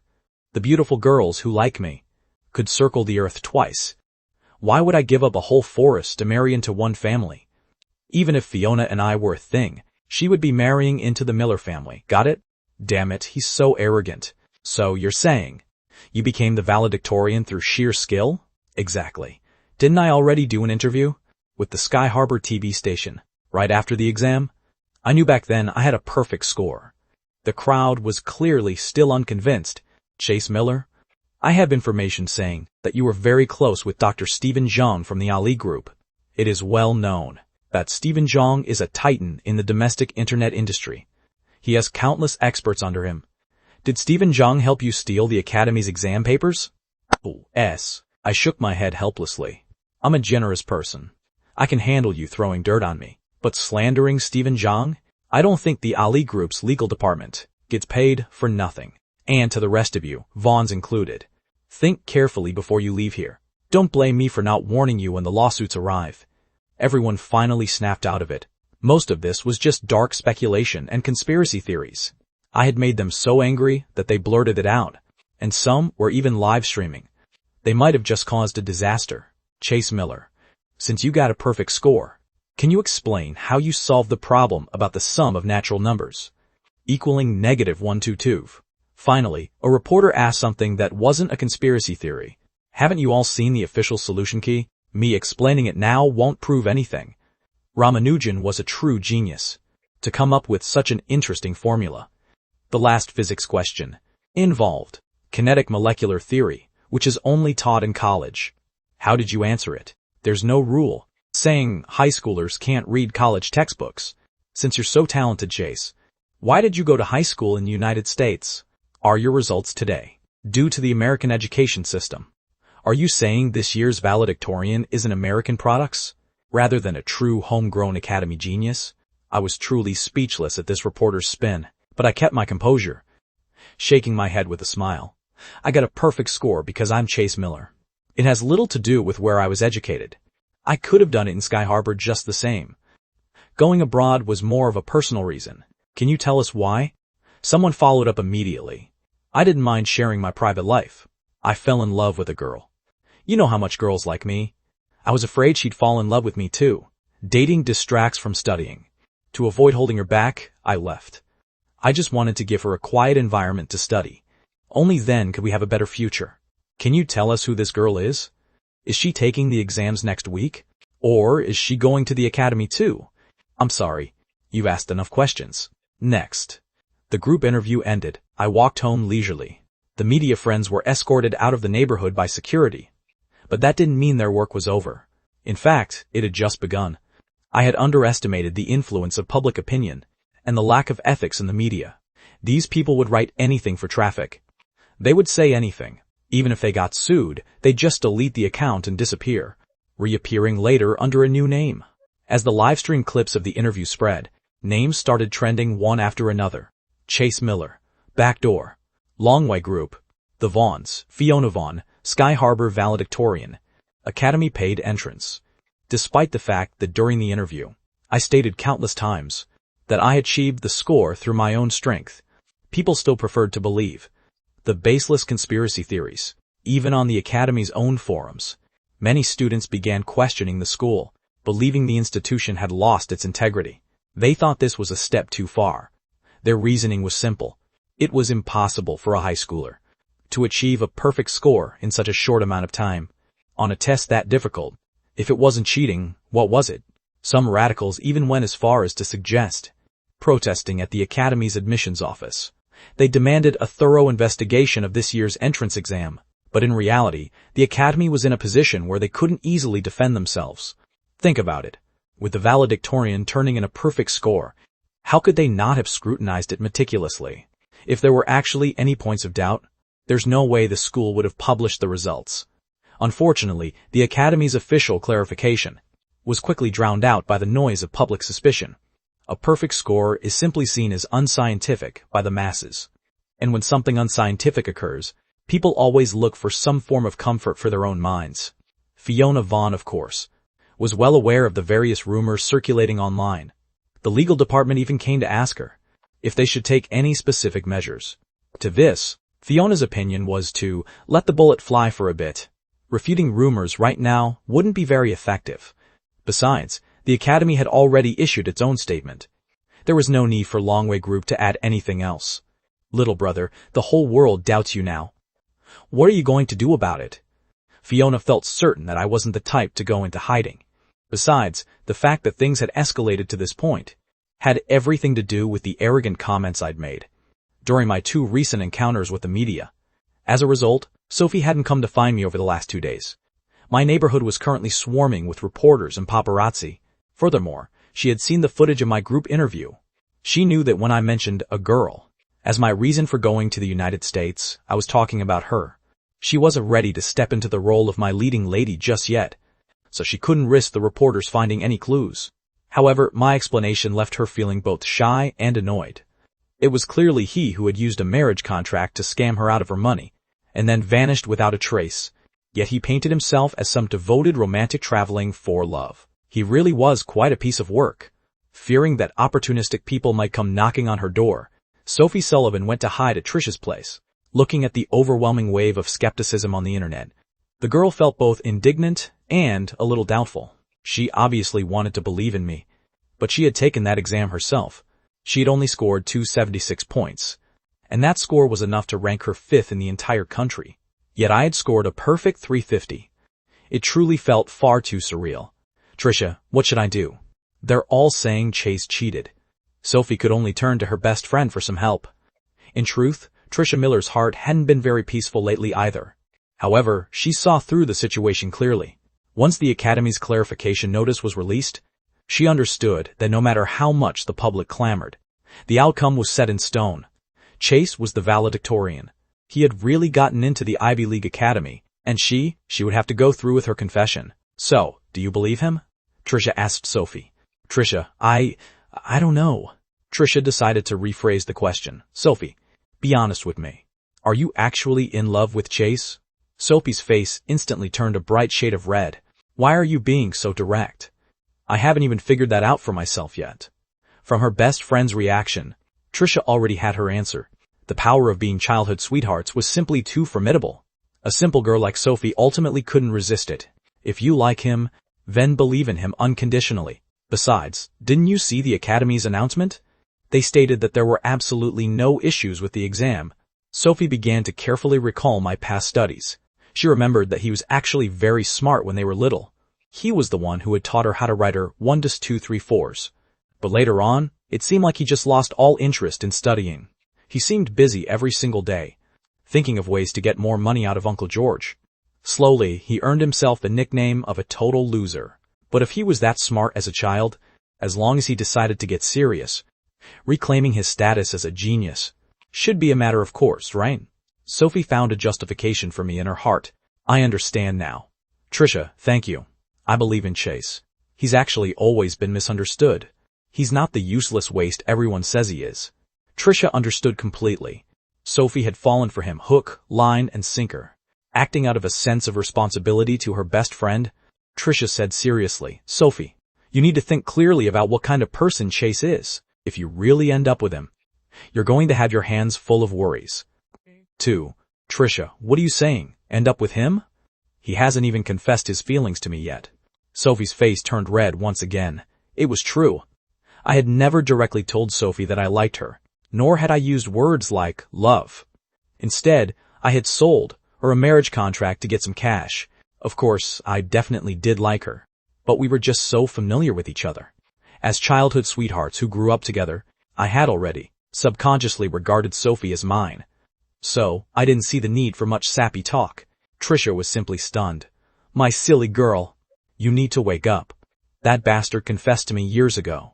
If he's never said anything to you, then why is he so natural about holding your hand? And why don't you ever resist him? He really is such a scumbag.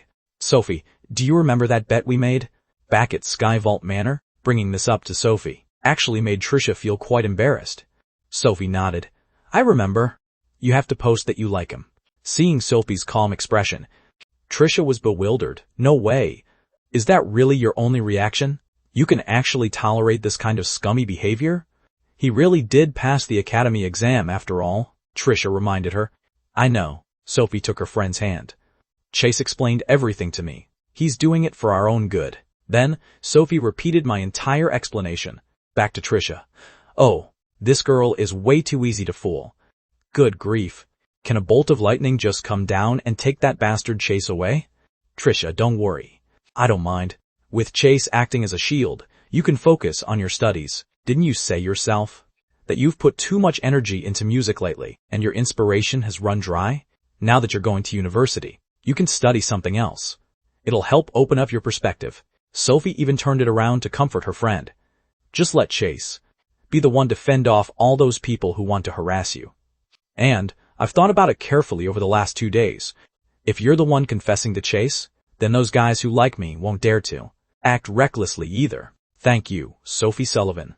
Is this a three-way win? It's clearly just Chase winning everything, okay? At the Miller home, George and Susan were also extremely worried about their son. George was especially indignant when he was interviewed by the media at the company that day.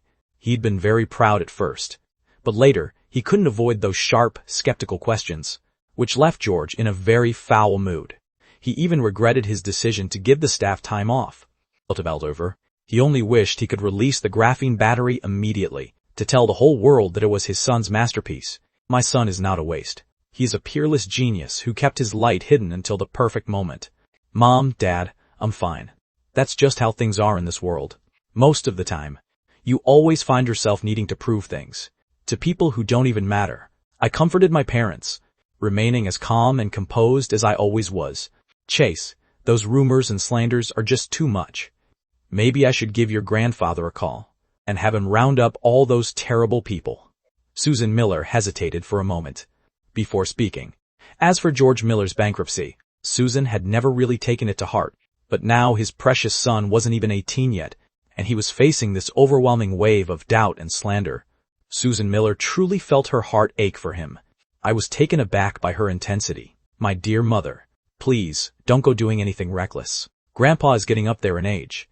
Don't let such a small thing disturb his retirement. Besides, your son. Haven't I been misunderstood for all these years anyway? I can handle this. This is different. Before, it was just talk within small circles, Susan countered. Her expression turned a bit awkward. And you really were a bit of a big spender in the past. But this time, the whole internet, strangers and acquaintances alike, all have something nasty to say. I just can't stand it. All right, Mom. You have to trust me. I can take care of this. And these people only have a 3-minute attention span. When I go to the academy and truly make a name for myself, they'll all be lining up to apologize. Son, can you really handle it? I saw you've been surfing the web all these past 2 days. Please don't do anything rash. I was just online to read the jokes, to see just how low human IQ can sink with these comments.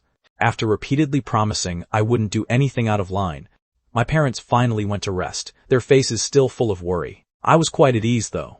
I naturally pulled over my laptop, just as Fiona Vaughn had predicted. I wasn't going to hide forever like a turtle in its shell. There are still nearly 2 months before school starts. I had to find something to do. The Academy Forum was quite lively, wasn't it? All those genius youths were constantly questioning me, refusing to believe that I could do what they couldn't. I had to give them a harsh slap in the face. Today, I already found my university ID on the Academy's admissions website. That meant I could register an official school account on the forum. I decided to challenge the major departments directly. Anyone who isn't convinced can join me for a live PK. I'll let them pick the questions. I wanted all the Academy students to know that I'm here, and they all must bow before me. This is what it truly means to be top tier in the world. Right after I finished registering the account, that familiar system notification sound rang in my head. Ding! A genius's pride cannot be provoked. The rumors must be purged. Main quest. Conduct an open and transparent live stream. Defeat all the skeptics. User person. Quest reward. 5,000 fame points. +1 charisma. Par, my mess Arsma, and 1 ultra-micro panoramic recorder. A main quest? This system really knew my mind. But wait, didn't you say I have to manufacture everything myself? Why is there a recorder in the rewards? This thing isn't some half-baked prototype, is it? Like little dummy, I thought it was going to be amazing, but it turned out to be totally dense. Do you know how much code I had to write? And how long I had to train it? Just to make it barely reach the level of current artificial intelligence? Live streaming quests are quite special within this system's mission architecture. So a finished product reward is perfectly normal. Besides, it has more comprehensive features. It even has X-ray vision and scanning. Blueprints for even smaller recorders are available in the marketplace. Why not give you a taste of the good stuff first? You brat just don't want to spend money in the marketplace. I thought back for a moment. Ever since the loading was successful, I hadn't spent a single dime on the system. This was a great strategy. If I keep refusing to spend money, wouldn't every mission come with a cool gadget? Host, do not think about taking advantage of this system. Money is earned to be spent. Giant to be spent. Instead of wasting it on meaningless real-world things, isn't spending it here far more valuable? I couldn't be bothered to match wits with the system anymore. Since the system had issued such a live-streaming quest, my plan to challenge the entire academy could probably use a little adjustment. After thinking for a bit, I started to post. Dear seniors, I am Chase Miller. I used to have quite a high regard for the Ivy League Academy. But after browsing the forum for 2 days, I am deeply disappointed. I thought you all were the chosen ones, the extraordinary genius youths. Instead, you're all just a bunch of bitter haters. Is it really that hard to get a perfect score? On such a simple exam paper? Those two equations. Didn't Euler and Ramanujan solve those ages ago? Is that supposed to be surprising? Or do none of you recognize these legends of humanity? The final physics question was even more laughable. Is it really so strange for a high school student to know college material? For prestigious academy students, to put such a basic paper on a pedestal is truly embarrassing. It's honestly pathetic, reading your comments on this forum. I am deeply worried about the future of the academy. You are supposed to be the future pillars of this country. With this kind of performance, won't you just lead the nation to ruin? I know you're all unconvinced and think I'm just posturing, but I'm not the type to deny people an opportunity. I'll be starting a live stream soon to address all the skepticism.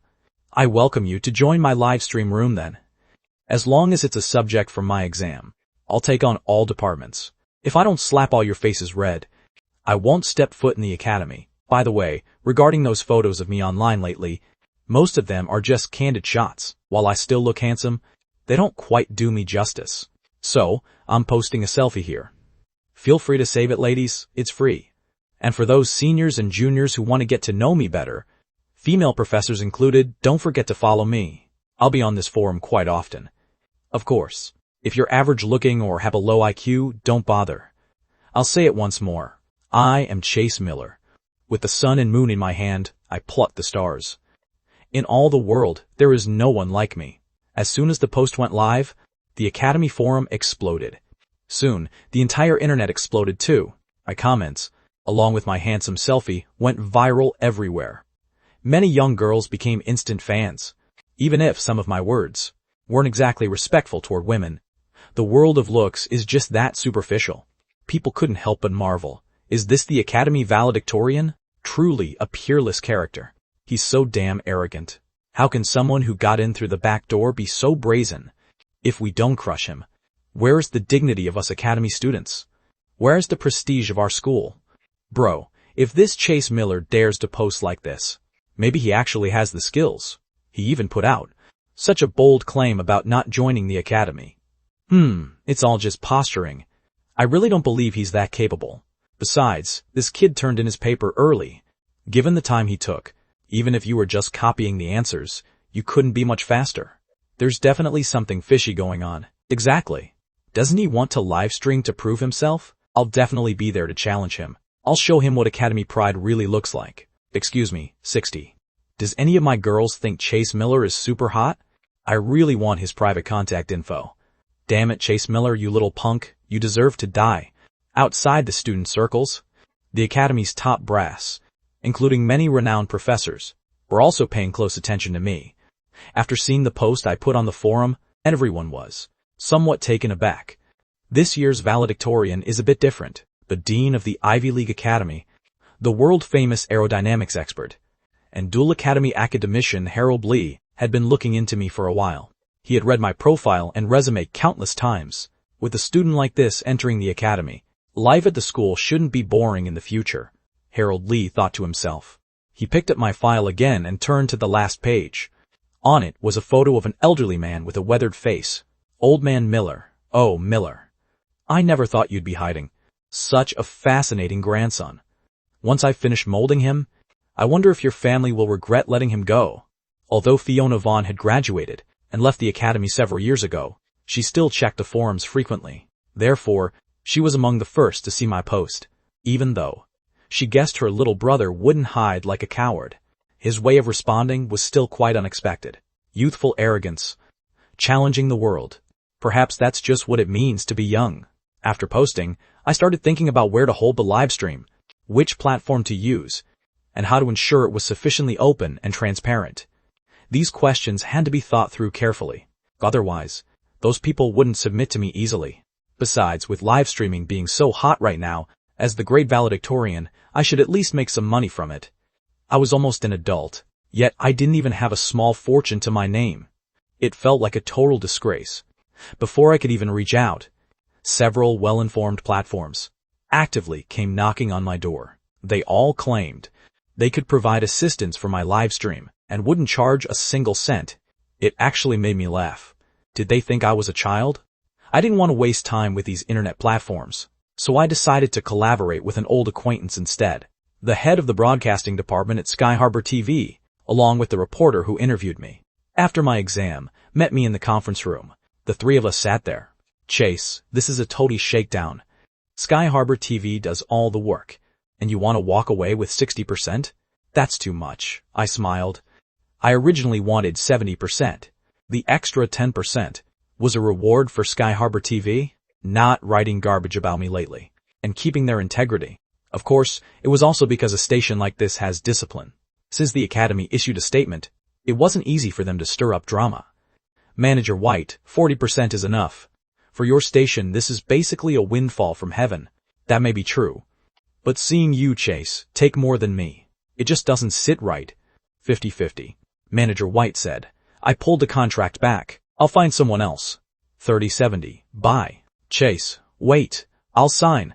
I smiled and tossed the contract back. I'll have my lawyer come by today to finalize the details. Time is tight. You guys will have to pull some overtime lately. How much that 40% is worth depends on your hard work. With that, I left. My collaboration with Sky Harbor TV was simple. This live stream would be an exclusive production by Sky Harbor TV. Before the stream started, the station could pull in sponsors, put links in the stream, and even sublicense the broadcast rights. How this live stream would be played out was up to Sky Harbor TV. However, viewing the stream had to be free, and the footage had to be completely open and transparent. Once the stream ended, for all revenue generated, I would take 60%, and Sky Harbor TV would take 40%. Boss, are you sure the station manager won't be mad about this contract? The female reporter was a bit worried. Mad about what? This is the Ivy League valedictorian. The content is a battle of knowledge, a clash of geniuses. Is there any live stream more positive than this? Manager White seemed very excited, showing none of the distress he displayed during the negotiation. Go notify the team immediately. Everyone in the broadcasting department needs to be in the conference room. This is our year-end bonus. Once Manager White finished explaining in the conference room, most of the employees understood. It was indeed a windfall. It was just a matter of how much they could squeeze out of it. Spread the word first.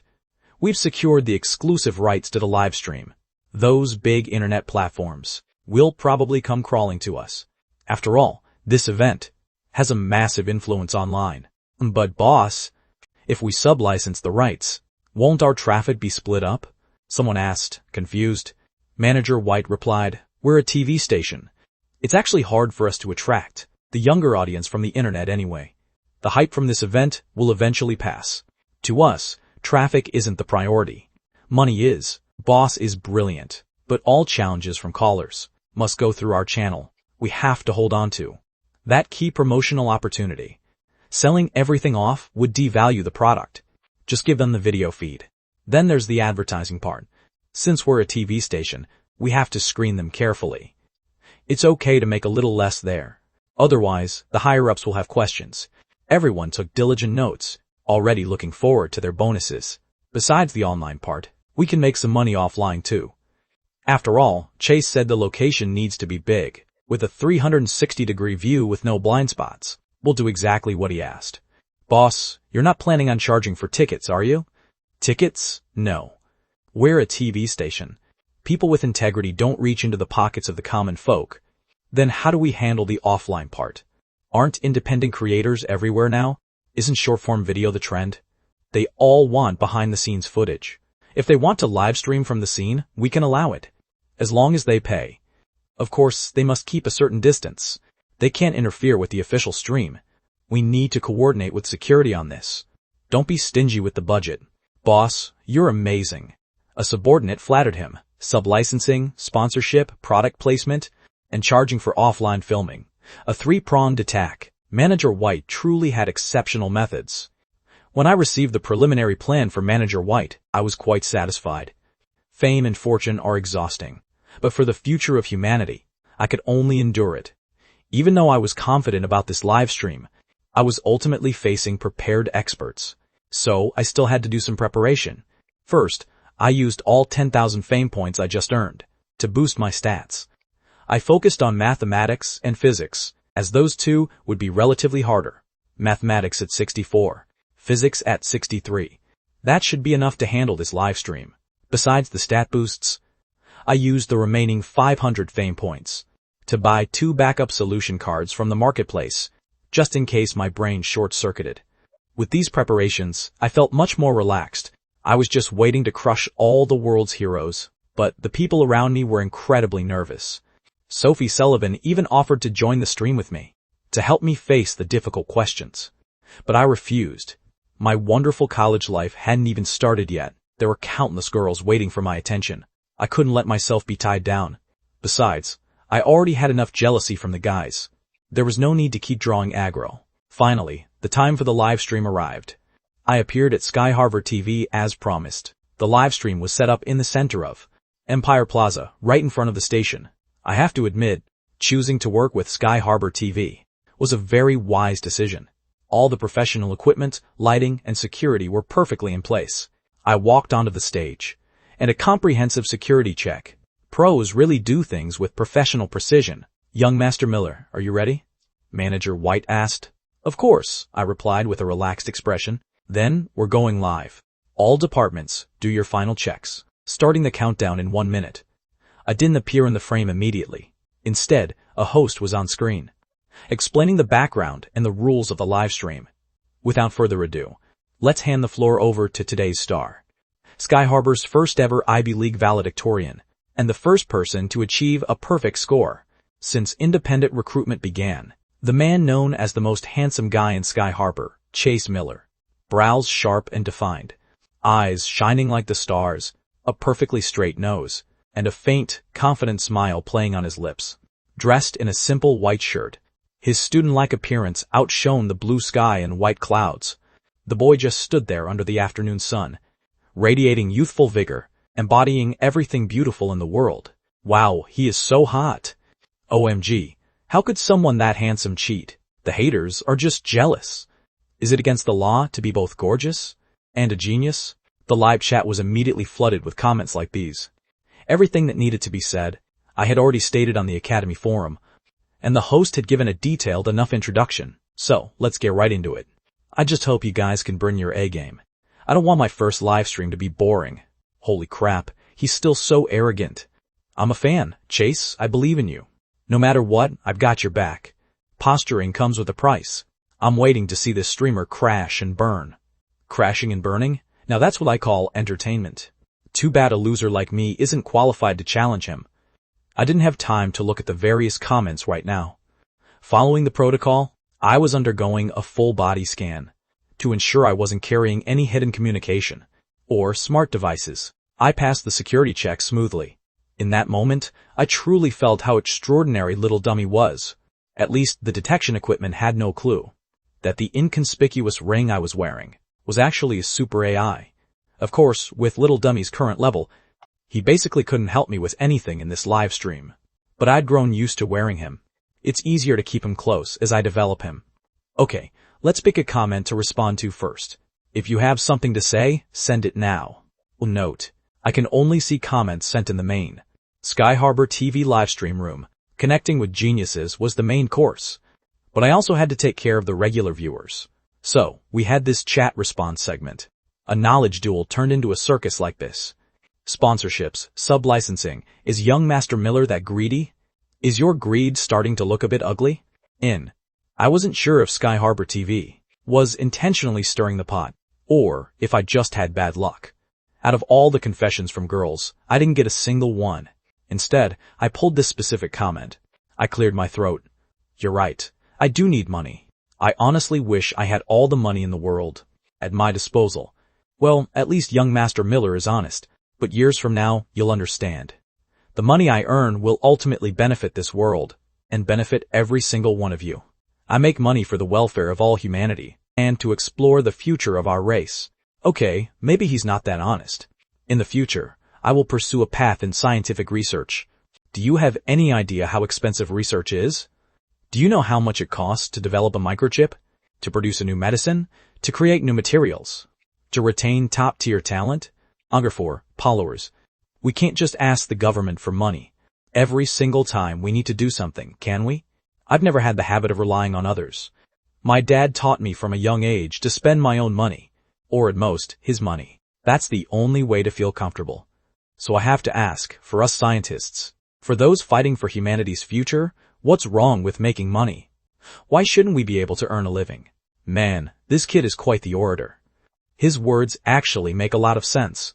The only thing is, you can't exactly call yourself a researcher yet, let alone a scientist. Alright, we'll pick more comments later. Now, let's welcome our first challenger. Hello Chase, I'm a math PhD. From Winter University. I have a question I'd like to discuss with you. A PhD, my expression, turned slightly more serious. This was a direct challenge. Those who could challenge me today were basically top-tier young talents, all under the age of 26. First, they had to solve a set of questions, created by experts on the Academy Forum. Only after passing could they join the live connection. This was to protect the Academy's pride. I was the Ivy League valedictorian after all. I couldn't have just any random person challenging me with their problems. After the applicants finished the test, the forum moderators performed a screening. This knowledge duel had to maintain its quality. Bring it on. I know a thing or two about math. Every integer greater than 5 can be written as the sum of 3 primes. How do you prove it? I was stunned. This guy was definitely here to troll. Why is the streamer quiet? The proof doesn't look that hard, does it?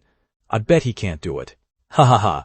What happened to that arrogance from earlier? The streamer's gone mute. I only hesitated for a few seconds, and a bunch of idiots were already pounding their keyboards. Public education really has a long way to go. I didn't expect so many people to not recognize the Goldbach conjecture. This PhD is a bit of a jerk. If he had said every even number greater than 2 can be written as the sum of 2 primes, everyone probably would have understood. The Goldbach conjecture, proving that, could literally boost a university's ranking by 3 tiers. It's a world-famous unsolved mathematical mystery. This is pure trolling. The audience finally realized what was going on. I spoke up directly. Look man, I can't solve this question right now. But don't worry, I'll definitely have it proven within 3 years. In the calmest tone possible, I made what was likely my most arrogant statement to date, proving the Goldbach conjecture in 3 years? If that actually happens, he'd be headed for the top 10 mathematicians in history, especially since he'd barely be 20 then. What kind of god-tier student is this? That's way too cocky. Streamer, I want to bet you, if you can pull it off, I'll record myself eating dirt. Youthful ignorance knows no bounds. Countless geniuses around the world have failed to fully prove the Goldbach conjecture. For such a monumental problem to be so trivial to him, it's honestly disgusting. Maybe he can actually do it? I mean, someone that handsome couldn't possibly lie. Where are the mods? Can we ban these brainless fangirls? They're ruining the mood. Go? Hey sisters, this guy is discriminating against girls. I've got his ID. Everyone, report him together. That's just how high-traffic live streams work. The streamer doesn't even need to say much. The chat will just entertain itself based on a few words. Right? I was just playing a little joke. Actually, lately I've been doing research on number theory functions. And then I saw the method you used to prove Euler's famous formula was actually quite innovative. Personally, I have no doubts about your abilities. I mostly just wanted to have an academic exchange with a fellow student. After all, mathematics is a young man's game. I chuckled. You should have said so earlier. I thought you were here to troll and cause trouble. Thanks, senior. What specifically did you want to know? Even though I used a new approach for my proof, Euler's original proof is already remarkably concise and brilliant. I think both are equally valid. When you were working through the proof, you introduced an infinite series for the secant and tangent functions, then used the cotangent series to verify it. I'm curious, how did you come up with that? I replied, well, as you know, I'm still just a high schooler.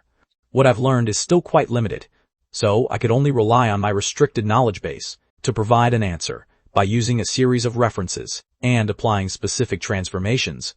I relied on L'Hôpital's rule to reach the solution. Ultimately, it was just a bit of quick thinking during the exam. The PhD candidate laughed. Chase, why are you being so humble all of a sudden? Hearing you say that makes me feel like I need to go back and review my basic fundamentals. The basics never go out of style. Even if you're a PhD student, sitting in on an occasional undergraduate lecture might give you fresh inspiration, especially in a field like math that demands so much imagination. Pure grinding won't always solve the problem. I'm giving you my honest advice. I understand. Thank you, Chase. If you ever visit Winter City, be sure to look me up. I'll take you out on the town. I guarantee you won't be disappointed. My interest was piqued. I'd heard that the nightlife in Winter City was a dream for many men. I wondered if this PhD had the right connections for that. Well, I won't take up any more of your time. Goodbye. See ya. A friendly warning to the challengers coming up next. Don't bother bringing out any more math problems, unless you're truly prepared to use world-class enigmas to try and stump Chase Miller. The PhD candidate left with that final remark and disconnected the call. As it turned out, the very next person brought up the Poincaré conjecture. I was so annoyed that I just activated a solution card. At this point in the live stream, the challengers that followed were clearly intimidated. A few of them didn't even have the nerve to bring out the questions they had prepared. Instead, they followed the first PhD's lead and just chatted with me for a few minutes before making a quick exit. After proving my skills in both chemistry and biology, no one in the chat was questioning the legitimacy of my valedictorian title anymore. Meanwhile, on the Academy forum, several users were posting under their real names to apologize to me, stating they'd treat me to dinner once the semester started. Alright, we've done enough problems for now. Now, let's pick a few more comments to answer. I'm not the type to stay tucked away in an ivory tower. Solving problems you guys can't even understand is a bit of a blow to the audience's self-esteem. Who says I don't understand? Actually, I solved it ages ago. Streamer, you're looking down on us too much. If you have the guts, come to Southport. I'll buy you the spiciest hot pot you've ever had. Looking at the screen full of playful banter, I felt a surge of happiness. The general public was always much more entertaining than those so-called geniuses. Streamer. Quick, what's the next line of the poem? Sudden joy turns to red leaves, but no words form? No checking your phone. Seeing this question being pulled, I found it quite amusing. Was this a liberal arts student looking to vent? Sudden joy turns to red leaves, but no words form. At this moment, the falling leaves know autumn best. It's from a poem by Harold Ting. Of course, the falling leaves motif originated in the classics, but Harold Ting used it as a specific literary allusion here. Did I answer that well? Wow, the streamer even knows such obscure poetry. So he's a genius in liberal arts too? The streamer is way too well-rounded. From now on, this guy is my idol. I followed up. Even though my literature grades weren't the best, I still know a thing or two about poetry and prose. After all, I'm a man who's written thousands of love letters. Sophie Sullivan and Trisha Miller were also watching the stream. The former's face turned green the moment she heard that. He's written thousands of love letters? Then why hasn't she ever received a single one? Trisha Miller's expression was equally dark. So she was just 1 out of 1,000? To think she actually felt her heart race for a moment back then. Trisha, is Chase really that much of a playboy? Sophie asked. Trisha was speechless. Did she even need to ask that? But she still tried to console her best friend. You know how Chase talks. He's just bragging. Thousands of love letters? Even if he wrote 1 a day, it would take him years. It's impossible. True, Sophie Sullivan nodded. But I really didn't expect him to be this incredible. I couldn't solve a single one of those problems. Yet he breezed through all of them. To think I was trying to tutor him the other day. It's so embarrassing. Look at it from another perspective. He already knows college-level material, yet he patiently sat there listening to you teach high school lessons. That shows how much he actually cares about you. Trisha didn't know why she was suddenly speaking up for me. Sophie's heart bloomed with joy. Is that really why? Recalling those 2 weeks spent together day and night, she felt an overwhelming sense of sweetness. Watching me on the screen, her eyes were practically dripping with honey. Whoa, is the streamer really that legendary? I wonder what kind of love letters he wrote. At this point, I wasn't even waiting for the station to push questions to me anymore. I just started chatting directly with the comments. Actually, I was exaggerating a little bit just now. With my looks, it's usually other people chasing me. The kind of girl I'd actually write a letter for. Well, she'd have to be someone truly special. Streamer, tell us, which girls did you write letters to? Romantic gossip like this was always the biggest draw. Facing a screen full of requests, I certainly wasn't going to kill the mood. It was back when I just started middle school and my heart was first fluttering. I didn't really understand much, but I figured if I could win over the girl, no one else could. It would prove how amazing I was. So I made my move. And the result? Streamer, tell us, did you go after the school beauty? The school beauty? You're looking down on me too much. I can't say for sure about the whole city, but in that school, no girl was prettier, or more elegant than her. And, did you get her, Streamer? The corner of my mouth curled up. Without a hint of a blush or a skip in my heartbeat, I told the story with full confidence. I was 12 that year. With just one line, like a lotus emerging from clear water, a natural beauty without adornments. I left her breathless. For real? It was that easy for the Streamer? Do classic poems really have that much power? The Streamer is lying. I used that line on my crush and it failed. You guys don't get it. I changed one word, hiding the girl's name within the lines, alluding to the origin of her name, with someone as attentive, talented, and good-looking as me making the move. How could I not win her over with ease? Hey, I'm from Sky Harbor too. I was in the same middle school back then. Chase, you're not talking about Trisha Miller, are you? I went to Sky Harbor High too. If I remember correctly, Trisha never dated anyone in middle school. Later on, she focused on her music, and was rarely even seen at school. Seeing that some comments were starting to get investigative, I knew I was about to be exposed. I quickly pulled up the next batch of comments from Sky Harbor TV. That's all in the past now. Youthful whims eventually blow away with the wind. Let's look at the chat. Are there any more interesting questions? At the Sullivan residence, Sophie looked at Trisha with a face full of confusion. Trisha, was there really a story between you and Chase back in middle school?